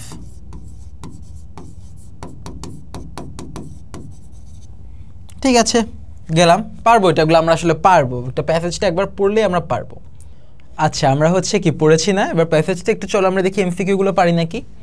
Why are fossil fuels considered a problem for the future? কেন হচ্ছে ফিউচারের জন্য আমরা একটা প্রবলেম ভাবা হয়? দেখো, এরা কি অনেক লিমিটেড অ্যামাউন্ট, অনেক ফাইনাইট অ্যামাউন্টে এরা হচ্ছে কি শেষ হয়ে যাবে না, তাহলে কি they are limited and will eventually run out. এখন তোমাদের প্রশ্ন হতে পারে, ভাইয়া পরেরগুলোও তো হতে পারে, পরেরগুলোও তো ঠিকই বলেছে, সমস্যা তো নাই, আমরা একটু দেখে আসি, আমরা আসলে প্যাসেজে যেটা বলেছে সেটাই আমরা অ্যান্সার করব, ঠিক আছে, তার বাইরে আমরা অ্যান্সার করব না কখনো। চলো আমরা দেখি প্যাসেজে আসলে কি বলেছে। প্যাসেজে কি বলেছে, কেন কেন প্রবলেম, কারণ হচ্ছে যে এই একটা, সেটা হচ্ছে কি এরা অনেক সসীম আছে এবং ওরা রান আউট হয়ে যাবে, এরা শেষ হয়ে যাবে। সেকেন্ড কি বলেছে, এরা অনেক এক্সপেন্সিভ হয়ে যাবে আপকামিং ডিকেডসগুলোতে, এখনও হয়নি, সামনে অনেক এক্সপেন্সিভ হয়ে যাবে। And too damaging for the environment, এরা হচ্ছে কি পরিবেশের জন্য ক্ষতিকারক।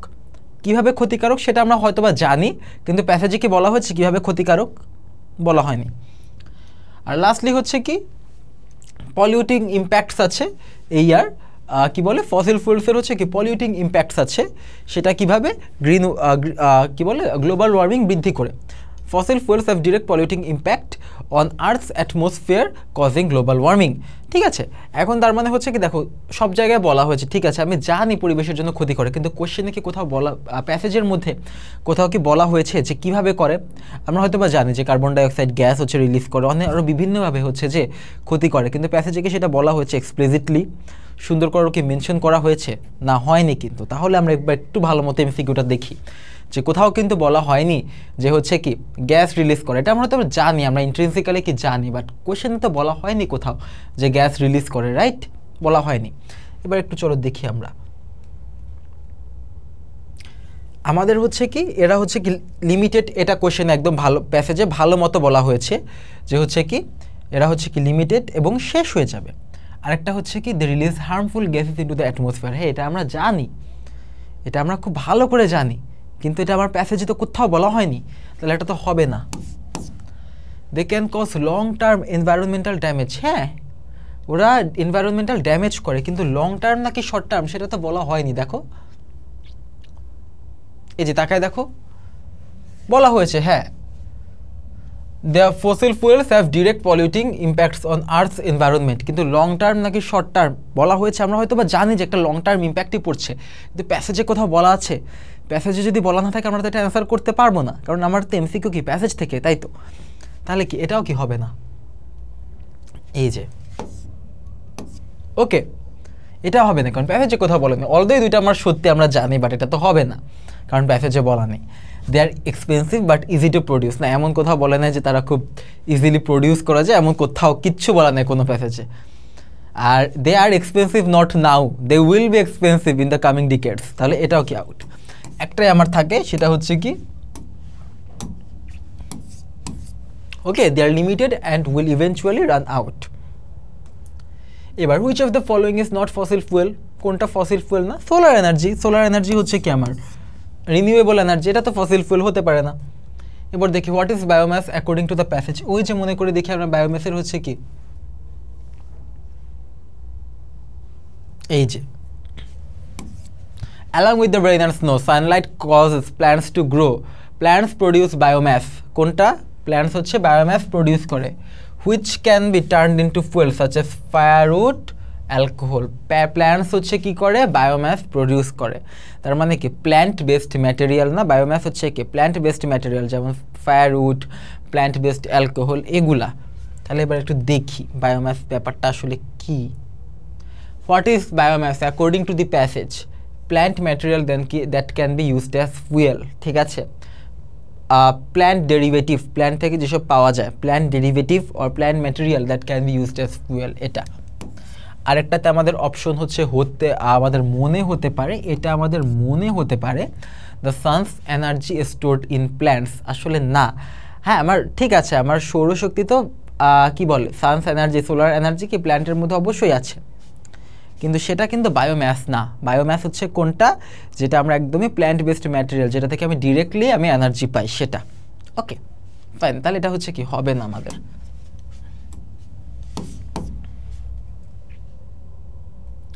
এবার হাউ ডাজ জিওথার্মাল এনার্জি, ওই যে জিওথার্মাল এনার্জি মনে আছে আমরা পড়েছিলাম যে সেটা হচ্ছে কি মোল্টেন লাভা হচ্ছে কি প্রচুর পরিমাণে হচ্ছে কি হিট প্রডিউস করে, it gives of a lot of heat, এবং সেই হিটের জন্য কি আমরা পাই? স্টিম পাই, বাষ্প পাই, হট ওয়াটার পাই। সেই স্টিম অ্যান্ড হট ওয়াটারকে কি আমরা ইলেকট্রিসিটিতে কনভার্ট করতে পারবো না? তাহলে কোনটা? By using earth's interior heat to produce steam and hot water. Okay fine. এবার দ্য ওয়ার্ড রিলাই, রিলাই মানে কি? ডিপেন্ড, একদম প্রথমে বলেছি রিলাই হচ্ছে কি ডিপেন্ড। ওকে ফাইন, তাহলে এই হচ্ছে আমাদের এই চ্যাপ্টারের মোস্ট দুইটা ইম্পর্টেন্ট দুইটা হচ্ছে কি প্যাসেজ ছিল, অ্যান্ড এই প্যাসেজ দুইটা অ্যাকচুয়ালি এইচএসের জন্য অনেক বেশি ইম্পর্টেন্ট। রুটসের হচ্ছে দুইটা প্যাসেজের মধ্যে মাইকেল মধুসূদন দত্ত অনেক ইম্পর্টেন্ট, বাট এই চ্যাপ্টারের দুইটা প্যাসেজ অনেক ইম্পর্টেন্ট। আমরা একটু ভালো করে বুঝে বুঝে পড়বো, আর টেস্ট পেপারটা সলভ করলেই হয়ে যাবে আসলে। এবার হচ্ছে দেখি এরপরে কোন প্যাসেজ আছে আমাদের। এরপর হচ্ছে আমাদের নতুন চ্যাপ্টার রুটস। রুটসের আসলে রুটস বলতে কি? রুটস বলতে কি শিকড়। আমরা জানি এখানে কি গাছের শিকড় নিয়ে কথা হচ্ছে? না, মানুষের শিকড় নিয়ে কথা হচ্ছে। আমার গ্রামের বাড়ি হচ্ছে কোথায়? আমার গ্রামের বাড়ি হচ্ছে বরিশাল, তার মানে আমার শিকড় কোথায়? বরিশাল, কিন্তু আমি থাকি কোথায়? ঢাকায়। তার মানে কি I am not that much closely related or closely aligned with my roots, তাই তো? আমার হচ্ছে আমার শিকড়ের সাথে আমার যে বরিশাল, আমার যে গ্রামের বাড়ি, তার সাথে আমি খুব একটা বেশি হচ্ছে কি আমার পরিচয় খুবই আসলে লিমিটেড। আমি বড় হয়েছি ঢাকায়, ছোটোবেলা থেকে আমি ঢাকায় বড় হয়েছি আসলে। তো আমার গ্রামের বাড়ি আসলে কখনো যাওয়া হয় না ওরকম, হয়তো বা যাই কয়েক বছর পর পর একবার যাই, বাট ওই তো শিকড়ের হচ্ছে টান নাই। তো সেটা নিয়ে বলা হয়েছে যে হচ্ছে আসলে দেখো আমি কি বলে আমার বাবা মা হচ্ছে বরিশালে বড় হয়েছে, তারপর কি ঢাকা চলে আসছে, অ্যান্ড আমাকে কিন্তু কখনো ওরকমভাবে আসলে বরিশালে নিয়ে যাওয়া হয়নি যে বরিশালের প্রতি যে আমার একটা টান থাকবে, that I will be closely aligned or will be closely affectioned towards Barishal, এরকমটা আসলে হয় না। ওকে, তাহলে সেটাই বলা হয়েছে আমাদের সকলের আসলে নিজেদের যে রুটস, যে শিকড়, সেই শিকড়ের প্রতি আমাদের অ্যাকচুয়ালি শিকড়ের দিকে যাওয়া উচিত। অ্যাটলিস্ট আমরা যদি আমাদের নিজেদের গ্রামের বাড়ি নাও থাকি, পার্মানেন্টলি নাও থাকলে টেম্পোরারি প্রায় যে ঘোরা উচিত, সেটাই কিন্তু আমাদের শিকড়। একটু দেখি টেক্সটে কি বলেছে। Mainul Islam is a qualified farmer in Naogaon. Mister Islam was a brilliant as a student. তাহলে সে হচ্ছে কি একজন ফার্মার। কি ফার্মার? শুধু ফার্মার না, কোয়ালিফাইড ফার্মার, যোগ্যতা সম্পন্ন ফার্মার।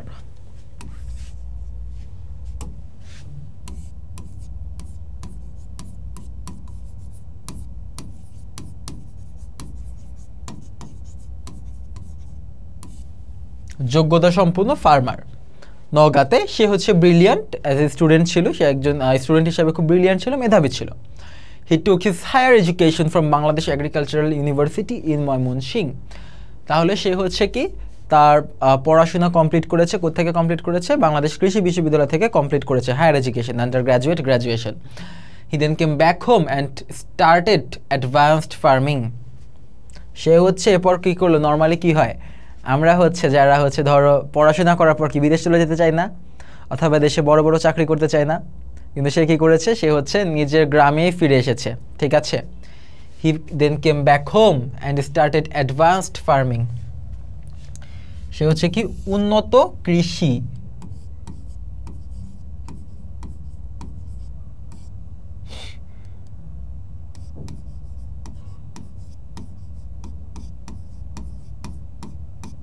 তার মানে নর্মালি হচ্ছে কি সে উন্নত একদম নতুন টেকনোলজিক্যাল পন্থায়, নতুন নতুন উদ্ভাবনী পন্থায়, ইনোভেটিভ অ্যাপ্রোচে সে হচ্ছে ফার্মিং, অ্যাগ্রিকালচারাল প্র্যাকটিস শুরু করেছে, ঠিক আছে।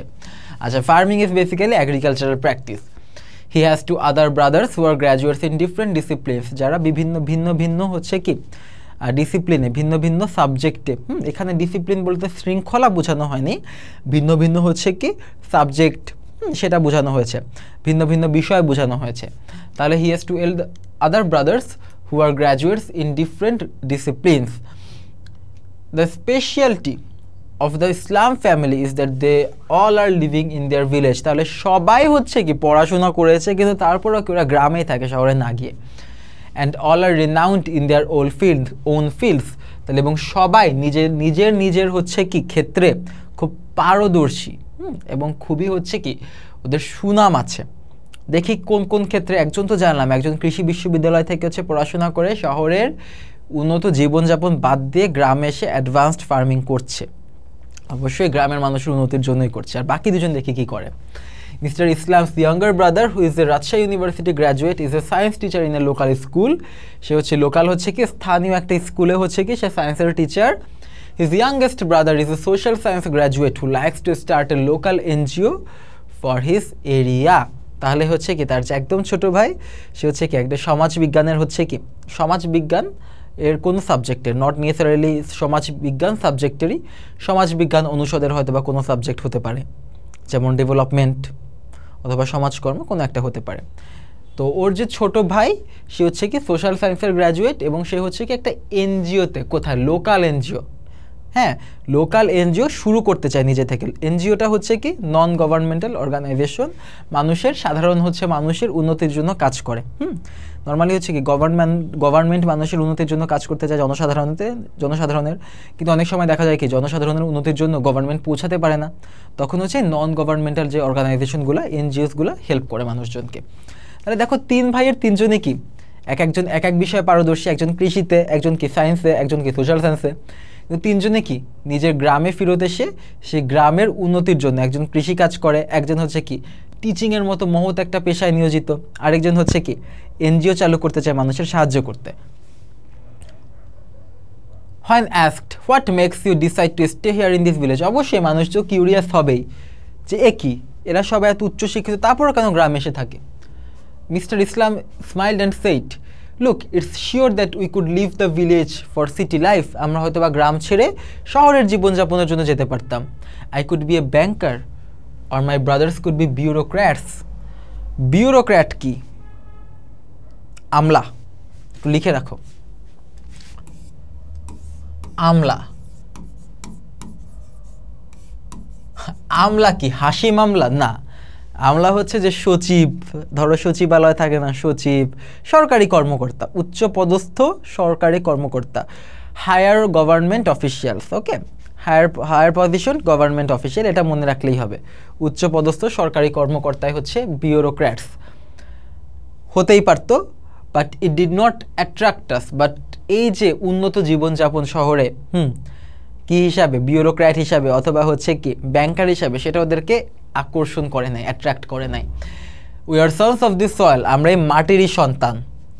Yes we have education, but does education prepare a person only to be officer? একটু ভেবে দেখো, আমরা এই যে এত শিক্ষা দীক্ষা অর্জন করছি, এটা হলে কি আমরা শুধু অফিসারই হতে চাই?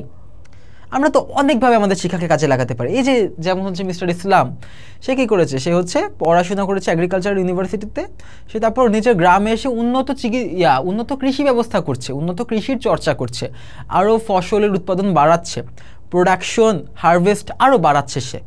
সে কিন্তু না চাইলে অন্য কিছু হতে পারতো, বাট সে ভিন্নভাবে কাজে লাগাচ্ছে নিজের স্কিলটাকে। তাহলে শুধুমাত্র কি আমরা অফিসারই হই নাকি? Don't we have any obligation, আমাদের কি হচ্ছে নিজের মাটির প্রতি, don't we have any obligation to the soil that has made us what we are? আমরা তো এই গ্রাম থেকেই বড় হয়েছি, তারপর না আমরা হায়ার এডুকেশন করতে বাইরে অথবা অন্য কোথাও ভালো জায়গায় গিয়েছি হায়ার এডুকেশনের জন্য, কিন্তু আমরা তো এই মাটিরই সন্তান, রাইট? তাহলে আমাদের এই মাটির প্রতি কি আমাদের কোনো হচ্ছে বাধ্যবাধকতা নেই, কোনো দায়িত্ব নেই, দায়িত্ব কর্তব্য নেই? সেটা বলেছি। He also added that not every educated individual should be a job seeker. He added what? He added that even if you are an educated individual does not mean that you always have to seek for a job. ঠিক আছে, তোমার সবসময় যে একটা চাকরি খুঁজতে হবে ব্যাপারটা এমন না। তুমি নিজে কিছু উদ্যোক্তা হও, নিজে কিছু শুরু করো, হয়তোবা তুমি ফার্মিং শুরু করো, না হলে কি একটা এনজিও শুরু করো যেমনটা ওরা করেছে, অথবা একটা ব্যবসা দাঁড় করাও, কিন্তু চাকরির পিছিয়ে খুঁজবা, তাই তো? He added that since his discipline was agriculture, after his education he took the occupation of a farmer. Occupation হচ্ছে কি পেশা।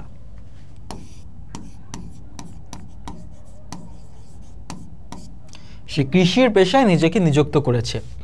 In response to a question whether they had any frustration living in a village, he confirmed that they were indeed very pleased with their life. Frustration হচ্ছে কি হতাশা। যখন জিজ্ঞাসা করা হয়েছে আপনারা তো এত বেশি হচ্ছে এডুকেটেড, এত বেশি শিক্ষিত, আপনাদের কি হতাশা আসে না যে আপনারা গ্রামে থাকেন এত শিক্ষিত হয়েও? তখন সে কি বলল, না, ওরা আসলে অনেক প্লিজড মানে কি অনেক খুশি, ওরা অনেক আনন্দে থাকে, ওরা অনেক সন্তুষ্ট। He said, I work in my own farm, আমি আমার নিজের হচ্ছে কি ফার্মে কাজ করি, আমি আমার নিজের হচ্ছে কৃষিক্ষেত্রে কাজ করি, খেতে কাজ করি। Stay with my family members, আমি আমার পরিবারের সাথে থাকি। নর্মালি দেখা যায় কি গ্রাম থেকে শহরে চলে গেলে হয়তো বা পরিবারের কেউ থাকে গ্রামে, কেউ থাকে শহরে, বাট ওরা সবাই একসাথে পরিবারের সাথে আছে। Pass time with my old friends and sleep at my own home, all this count a lot, সব কিছুর মূল্য অনেক। হ্যাঁ, এই যে আমি সব নিজের আপন মানুষের সাথে থাকছি, আমি আপন মানুষের সাথে নিজের যেটা ভালো লাগছে সেটা করছি, এটাই অনেক কিছু, অনেক মূল্যবান। মিস্টার ইসলাম ইজ রাইট, অবশ্যই সে সঠিক। Many people go to cities and forget or lose in their roots knowingly or unknowingly. অনেকে ইচ্ছায় অথবা অনিচ্ছায় এই শহরে যাওয়ার পর, স্পেশালি ঢাকায় আসার পর, নিজের যে শিকড়ের সাথে অনেক বড় একটা গ্যাপ ক্রিয়েট হয়, অনেক লুজ হয়ে যায়, একটু শক্ত যে একটা শিকড়ের সাথে বন্ধন, আমার যে নিজের জন্মস্থানে যেতে ভালো লাগে সেই বন্ধনটা একটু লুজ হয়ে যায়, আমার মতোই। এবার not only Mr. Islam and his brothers are great, they have not forgotten their roots. ওরা হচ্ছে কি নিজেদের শিকড় ভুলেনি। They not only stuck to their own roots, stuck মানে হচ্ছে কি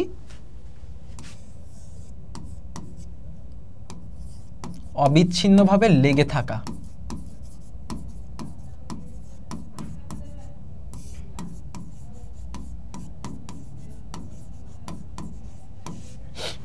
not only stuck to their roots, ওরা ওদের শুধু শিকড়ের সাথে একদম লেগেই থাকেনি, আঁকড়েই ধরেনি। আর লেগে থাকা না ধরে আঁকড়ে ধরা বলি।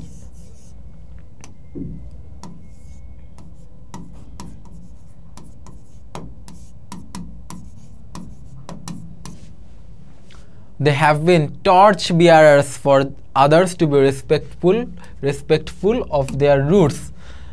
They have been torch bearers for others to be respectful of their roots. Torch bearer কি? এই যে ধরো অলিম্পিকে আমরা দেখি না যে একজন একটা টর্চ নিয়ে যায়, তারপর সামনের জনকে দিয়ে দেয়, তারপর সে আবার সামনের জনকে দিয়ে দেয়।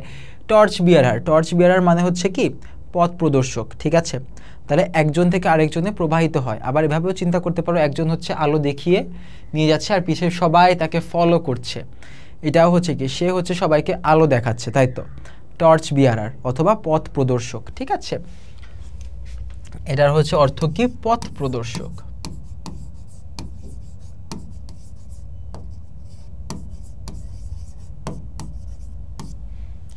ওকে, কাদের পথ প্রদর্শক? এই যে তারা দেখিয়েছে তারা অনেক শিক্ষিত, তারপরেও কি তারা তাদের নিজেদের রুটের সাথেই সংশ্লিষ্ট।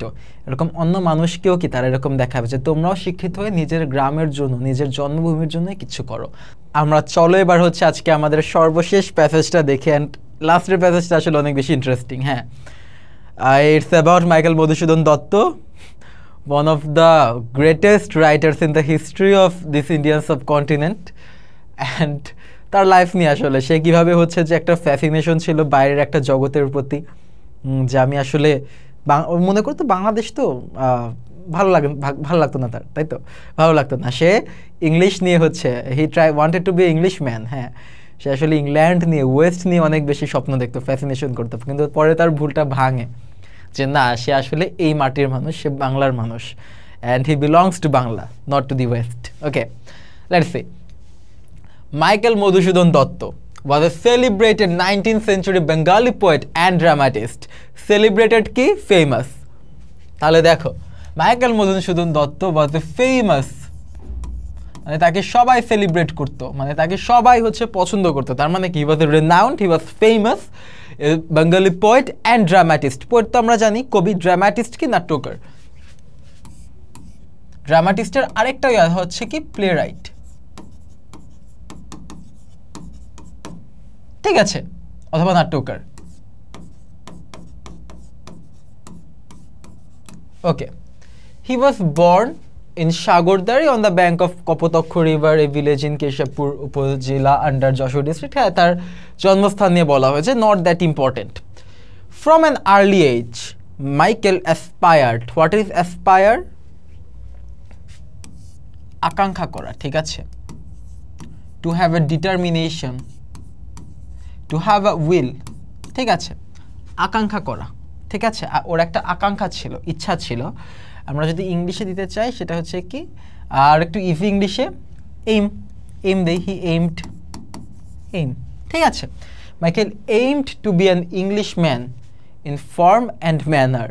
তার মানে হচ্ছে কি, রুচিতে, তারপর বিকাশে, সব কিছুতে সে হচ্ছে একটা সুগঠিত এবং সুরুচিশীল ইংলিশম্যানই হতে চেয়েছিল। এরপর সে ইংলিশম্যান, সে কিন্তু বাংলাদেশে জন্ম, হ্যাঁ, সে বাংলায় জন্ম, বাট সে একটা ইংলিশম্যান হওয়ার স্বপ্ন দেখছিল। অ্যান্ড দো হি was born in a sophisticated, sophisticated মানে কি? রুচিশীল, অথবা কি উচ্চ বংশীয়,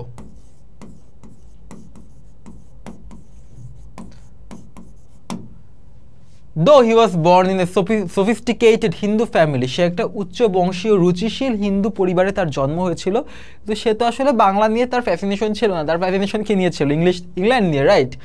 হি converted to Christianity as a young man, obviously, কারণ হচ্ছে ইংল্যান্ড, ওই ওয়েস্টের হচ্ছে কি ডমিনেন্ট ধর্ম কোনটা? ক্রিস্টিয়ানিটি। সে সেজন্য ক্রিস্টিয়ানিটিতে আসলে কি কনভার্ট করে ফেলেছিল। Much to the ire, what is ire? Ire হচ্ছে কি অ্যাঙ্গার, ঠিক আছে। Must to the anger of his family, obviously তুমি ওর ফ্যামিলি হচ্ছে কি জিনিসটা পছন্দ করবে না যে তাদের সন্তান হচ্ছে কি অন্য ধর্মে ধর্মান্তরিত হয়ে গেছে। And adopted the first name Michael, সে হচ্ছে খ্রিস্টান ধর্মে ধর্মান্তরিত হয়ে হচ্ছে প্রথম নাম হিসেবে মাইকেল রেখেছে, ঠিক আছে। তাহলে তার নাম আগে কি ছিল? মধুসূদন দত্ত, এখন কি হয়ে গেল? মাইকেল মধুসূদন দত্ত। আচ্ছা, in his childhood he was recognized, ও হচ্ছে স্বীকৃত ছিল by his teachers as a precious child with a gift of literary talent। তাহলে ওর শিক্ষকরা ওকে কি হিসাবে রেকগনাইজ করতো, কি হিসাবে স্বীকৃতি দিত? ওকে হচ্ছে একটা প্রেশিয়াস চাইল্ড, মানে হচ্ছে কি একটা ডেলিকেট, একটা ইউনিক, একটা যে একের মধ্যে অন্যতম টাইপ চাইল্ড থাকে না, একটা ইউনিক চাইল্ড হিসাবে ওকে রেকগনাইজ করতো, যার হচ্ছে কি সাহিত্যিক ট্যালেন্ট ছিল, ঠিক আছে।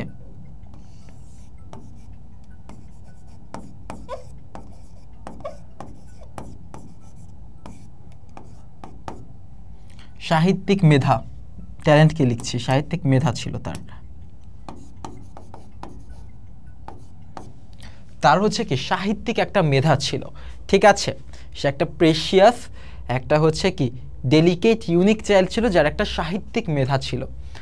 His early exposure to English education and European literature at home, exposure কি ধরো হচ্ছে you guys are exposed to a class of mind, ঠিক আছে। তাহলে এক্সপোজার হচ্ছে যে প্রকাশ পাওয়া। ধরো হচ্ছে ফর এক্সাম্পল তুমি ছোটোবেলা থেকে খেলাধুলা করে আসছো, তাহলে কি তুমি বড় হতে হতে আরও ভালো খেলা শিখবা, আরও ভালো খেলোয়াড় হয়ে উঠবা। এখন তুমি কীভাবে ছোটোবেলা থেকে খেলাধুলা করে আসবে, হয়তো বা তোমার খেলাধুলার সুযোগ আছে, তখন হচ্ছে কি you are exposed to sports opportunities, হ্যাঁ, সেজন্যই তুমি কি স্পোর্টস অপরচুনিটিস পেয়ে আসছো, you are exposed to sports opportunities. সেরকমভাবে he was exposed to English education and European literature. তার হচ্ছে ছোটোবেলা থেকেই হচ্ছে কি ইউরোপিয়ান লিটারেচার অ্যান্ড ইংলিশ এডুকেশনের সে হচ্ছে পেয়ে আসছে, এরকম অপরচুনিটি এবং সুযোগ সুবিধা সে পেয়ে আসছে। তার সেই ইয়াটা ছিল, কি বলে, তার সুযোগ সুবিধা পাওয়ার হচ্ছে যে কি বলে একটা বিলাসিতা, সেটা তার ছিল, সে একটা আর্লি এক্সপোজার পেয়ে আসছে। কোথায় পেয়ে আসছে? ঘরে পেয়ে আসছে। And his college inspired him to imitate the English in taste, manners and intellect. Imitate হচ্ছে কি নকল। সে যে কলেজে পড়তো, সে কলেজ, সেই বিদ্যালয়, সে মহাবিদ্যালয় হচ্ছে কি তাকে হচ্ছে কি ইন্সপায়ার করেছে, তাকে উদ্বুদ্ধ করেছে, তাকে ইন্সপায়ার করেছে কিসের জন্য? টু ইমিটেট দ্য ইংলিশ, যে যারা ইংলিশ আছে না তাদেরকে নকল করার, নকল তো না ঠিক, মানে হচ্ছে তাদেরকে অনুকরণ করা, নকল না বলে আর অনুকরণ বললে আরো সুন্দর শোনায়।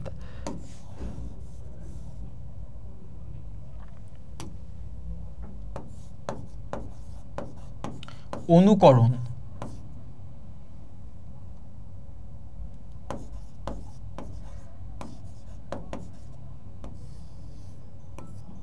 ঠিক আছে।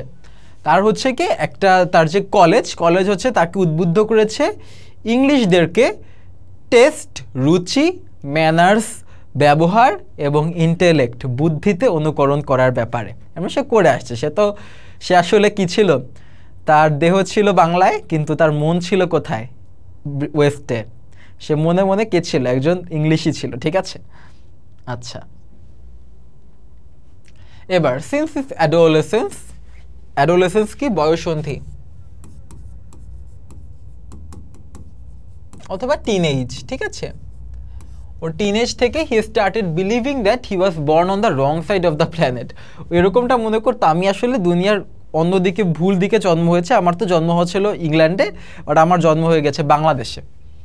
আচ্ছা, and that his society was unable to appreciate his talent. ওর মনে হতো কি আমার তো অনেক মেধা, আমার অনেক ট্যালেন্ট, কিন্তু আমার যে সোসাইটি, আমার এই বাংলার সোসাইটি, বাংলার এই সমাজ, সেটা অ্যাপ্রিসিয়েট করছে না। ইংল্যান্ডে গেলেই ভালো হতো, আমি তো ভুল সাইডে জন্ম হয়েছি, ইংল্যান্ডে গেলেই আমার আরও বেশি অ্যাপ্রিসিয়েশন পেতাম আমি, ঠিক আছে। He also believed that West would be more receptive of his creative genius. সেটাই সে ভাবতো, তার যে মেধা, তার যে সৃজনশীলতা, তার যে ক্রিয়েটিভিটি, এটা হচ্ছে কি তার সৃজনশীলতা, এটা হচ্ছে কি সে পাশ্চাত্যে গেলে, সে ওয়েস্টে গেলে, সে ইংল্যান্ডের দিকে গেলে, ইউরোপে গেলে হচ্ছে কি আরও বেশি হচ্ছে কি অ্যাপ্রিসিয়েশন পেত। Madhusudan was an ardent follower of the famous English poet Lord Byron. Ardent মানে হচ্ছে কি প্যাশনেট, সে প্যাশনেটলি হচ্ছে কাকে ফলো করতো? ইংলিশ পোয়েট লর্ড বাইরনকে, ঠিক আছে, অনুকরণ করতো, অনুসরণ করতো। আর হচ্ছে আমার ফলোয়ার মানে হচ্ছে কি অনুসারী, তাহলে সে অনুসরণ কাকে করতো? লর্ড বাইরনকে করতো। সো আফটার অ্যাডপ্টিং ক্রিশ্চিয়ানিটি, সে হচ্ছে খ্রিস্ট ধর্মে হচ্ছে কি দীক্ষিত হওয়ার পর, he went to Europe and started composing poems and plays in English. সে হচ্ছে কি করেছে, সে ইউরোপে চলে গিয়েছে, অবভিয়াসলি ইউরোপেই তার মন সব কিছু। ইউরোপে যে সে হচ্ছে কি কবিতা লেখা শুরু করলো, নাটক লেখা শুরু করলো। দে শোড হিজ, দে হবে না, এটা আসলে হবে হি। আর আমি একটু ঠিক করি এটা।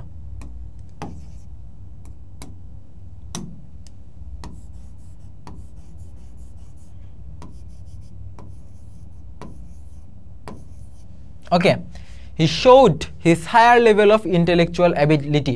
তার হচ্ছে যে বুদ্ধি ছিল, সে বুদ্ধির সে একদম সর্বোচ্চ লেভেল হচ্ছে সে দেখিয়ে ফেলেছে, ঠিক আছে। তার বুদ্ধির সর্বোচ্চ স্তর সে ইংল্যান্ডে গিয়ে দেখিয়েছে। কিন্তু however he fail to gain the right appreciation. সে কি ভাবতো যে তার সমাজ তার মেধার মূল্য দেয় না, কিন্তু সে ইংল্যান্ডে গিয়ে তো কিন্তু তার মেধা, তার বুদ্ধির সর্বোচ্চ প্রয়োগ করেছে, রাইট? কিন্তু he failed to gain the right appreciation. সে যেটা চাচ্ছিল, যেই প্রশংসা চাচ্ছিল, সেটা সে পাচ্ছিল না। টু হিজ আটার ফ্রাস্ট্রেশন, ও হচ্ছে কি ওর যে হতাশায়, he found that, he realize that, সেটা অনুভব করলো, that he was not esteemed as a native writer of English. Esteemed মানে হচ্ছে কি স্টিম, সে একজন, তাকে মনেই করা হতো না। কি হিসাবে মনে করা হতো না? তাকে হচ্ছে নেটিভ ইংলিশ রাইটার হিসেবে মনে করা হতো না। হি ওয়াজ নট রেনাউন্ড। এস্টিমড হচ্ছে কি রেনাউন্ড, ঠিক আছে? দাঁড়াও, এখানে লিখি ফেমাস। তাহলে কি, সে কি বুঝলো? He was not famous as a native writer of English literature. তার মানে নেটিভ হচ্ছে কি লোকাল, ঠিক আছে? লোকাল, স্থানীয়। সে ফেমাস ছিল না। কি হিসাবে? সে তো ভাবতো তার ইংল্যান্ডে গেলে সে সব পাবে, কিন্তু সে ইংল্যান্ডে একজন লোকাল রাইটার হিসাবে ফেমাস ছিল না, তাকে মনেই করা হতো না। আউট অফ হিজ ফ্রাস্ট্রেশন, সে হতাশায়, he composed a sonnet in Bangla, Kapotaksha Nad. Sonnet হচ্ছে কি অনেক বড় কবিতা, অনেক ভাগে ভাগে বিভক্ত থাকে।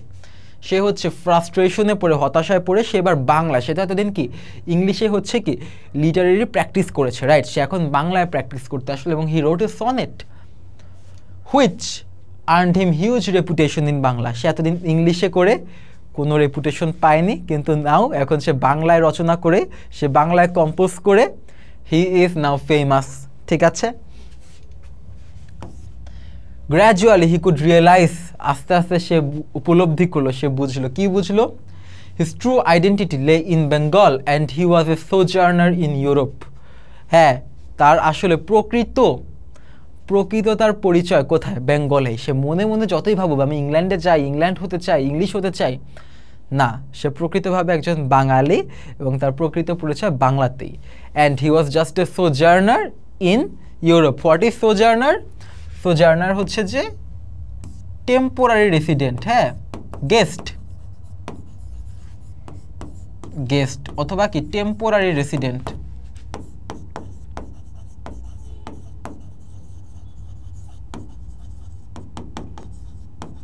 ও হচ্ছে কি ইউরোপে শুধু একজন গেস্ট ছিল, ঠিক আছে? আচ্ছা, আফটারওয়ার্ডস হি রিগ্রেটেড, সে হচ্ছে কি এটাকে হচ্ছে অনুতাপ করছে, সে রিগ্রেট করছে, সে গিল্ট, সে অনেক গিল্টে ভুগছে, সে অনেক অনুতাপ করছে। কি? His fascination for England and the west, he regretted his fascination for England west. সে যে এত সারা জীবন ফ্যাসিনেটেড ছিল ইংল্যান্ড নিয়ে, ওয়েস্ট নিয়ে, সেটা অনেক অনুতাপ করছে যে না, আমার আসলে বাংলা নিয়ে থাকা উচিত ছিল। He came back to Bengal and devoted himself to Bangla literature from this period. সে বাংলায় ফিরে আসলো ওয়েস্ট থেকে, অ্যান্ড নিজেকে কিসের প্রতি উৎসর্গ করলো? বাংলা সাহিত্যের প্রতি উৎসর্গ করলো। He has written the first Bangla epic, একটা মেঘনাদ বধ কাব্য। এটা তোমরা ইন্টারে যখন উঠবা পড়বা, অসাধারণ কবিতা, অসাধারণ একটা এপিক মেঘনাদ বধ কাব্য। পড়ে দেখো, অ্যান্ড তোমরা পড়লে বুঝবা যে মাইকেল মধুসূদন দত্ত যে কত স্কিল্ড একটা রাইটার। পড়লে বুঝবা যে এত স্কিল্ড, এত প্রফিশিয়েন্ট একটা রাইটার, মানে এটা আসলে বাংলার ভাগ্য যে সে বুঝতে পেরেছে যে সে আসলে ইংলিশম্যান না, সে আসলে প্রপারলি তার আইডেন্টিটি বাংলাতেই হচ্ছে কি আছে, ঠিক আছে? না হলে আমরা এত সুন্দর আসলে কবিতা পেতাম না, ইনসেন একটা কবিতা। তো বুঝলাম আমরা আজকে সুন্দর মতো আমরা কি পড়লাম, আমরা মোটামুটি আইডিয়াও পেলাম। চলো একটু এমসিকিউ করে এসে এবার। Michael Madhusudan Dutta was frustrated, কেন? কারণ হচ্ছে কি not being evaluated properly by the west. সে কারণ ফ্রাস্ট্রেটেড কেন ছিল? কারণ হচ্ছে ওই যে তাকে, সে তো ভাবছে সে ওয়েস্টে গিয়ে অনেক কিছু হচ্ছে নাম সুনাম অর্জন করে ফেলবে, বাট সে কিছুই পাচ্ছিল না। Not being evaluated properly by the West, সেজন্য সে কি অনেক ফ্রাস্ট্রেটেড ছিল। Dash attracted Michael in his college life, কি করেছে চলো আমরা একটু দেখি, একটু প্রপারলি লাগবে, ঠিক আছে? এই যে তার কলেজ লাইফে সে হচ্ছে কি হয়েছে, his college inspired him to imitate the English in taste, manners and intellect. এইখান থেকে his college inspired him to imitate the English in taste manners and intellect, ইংলিশদেরকে, যে ইংলিশ মানুষ ছিল সে তাদেরকে অনুকরণ করতো। কিভাবে অনুকরণ করতো? বুদ্ধি, ব্যবহার এবং হচ্ছে কি রুচিতে। তাহলে কি হবে? English test manners and intellect. ঠিক আছে, এই যে ইংলিশ যে রুচি এইসব তার খুব ভালো লাগতো। হ্যাঁ, a precious child with a gift of literary talent, here the expression means a child. সে হচ্ছে কি? সে হচ্ছে যে উইথ আউটস্ট্যান্ডিং লিটারেরি ট্যালেন্ট। ঠিক আছে, a precious child with a gift of literary talent, তার মানে কি সাহিত্যিক মেধা আছে তার। তাহলে কি উইথ আউটস্ট্যান্ডিং, অনন্য সাধারণ, অনেক ভালো, অসাধারণ হচ্ছে কি তার হচ্ছে মেধা আছে, সাহিত্যিক। He converted to Christianity as a young man much to the ire of his family. Here ire means anger, ওই যে অ্যাঙ্গার বলেছিলাম না, আয়ার মানে হচ্ছে কি অ্যাঙ্গার, অবভিয়াসলি তার পরিবার তার প্রতি কি রাগ হবে। Okay, the main purpose of the author of this passage কি? টু স্কেচ মাইকেলস লাইফ, হতে পারে। টু শো মাইকেলস মাইগ্রেশন, না মাইগ্রেশনও দেখায় না, সে ইংল্যান্ডে গিয়ে আবার আসছে, মাইগ্রেশনের ব্যাপারে হচ্ছে অত ইম্পর্টেন্স তো দেওয়া হয়নি। Two state Michael's literary talent, হ্যাঁ ওর লিটারেরি অনেক ট্যালেন্ট ছিল, বাট মূল উদ্দেশ্য কি ছিল? যে সে গিয়ে আবার কি তার রুটে, তার নিজের শিকড়ে ফেরত আসছে, তাই তো। মাইকেলস কনভার্সন না অত ইম্পর্টেন্স দেয়নি, তাহলে কি হবে? টু স্কেচ মাইকেলস লাইফ, ওর লাইফে সে কীভাবে আর কি একটা জিনিসের প্রতি প্যাশনেট ছিল, পরে বুঝলো না তার আসল রুট তার নিজের দেশেই, এটাই। তাহলে দ্যাট বিং সেড, আমি মোটামুটি দুইটা চ্যাপ্টার থেকে মোস্ট ইম্পর্টেন্ট জিনিসগুলো সলভ করলাম। তোমরা যেটা করবা টেস্ট পেপারে বোর্ডের কোশ্চেনগুলো দেখবা, হোপফুলি এখন অনেক ইজি লাগবে এটা সলভ করতে। ঠিক আছে, জাস্ট বোর্ড কোশ্চেনগুলো সলভ করলে এই দুটা চ্যাপ্টারের প্রিপারেশন তোমাদের শেষ। See you at some next class. আল্লাহ হাফেজ।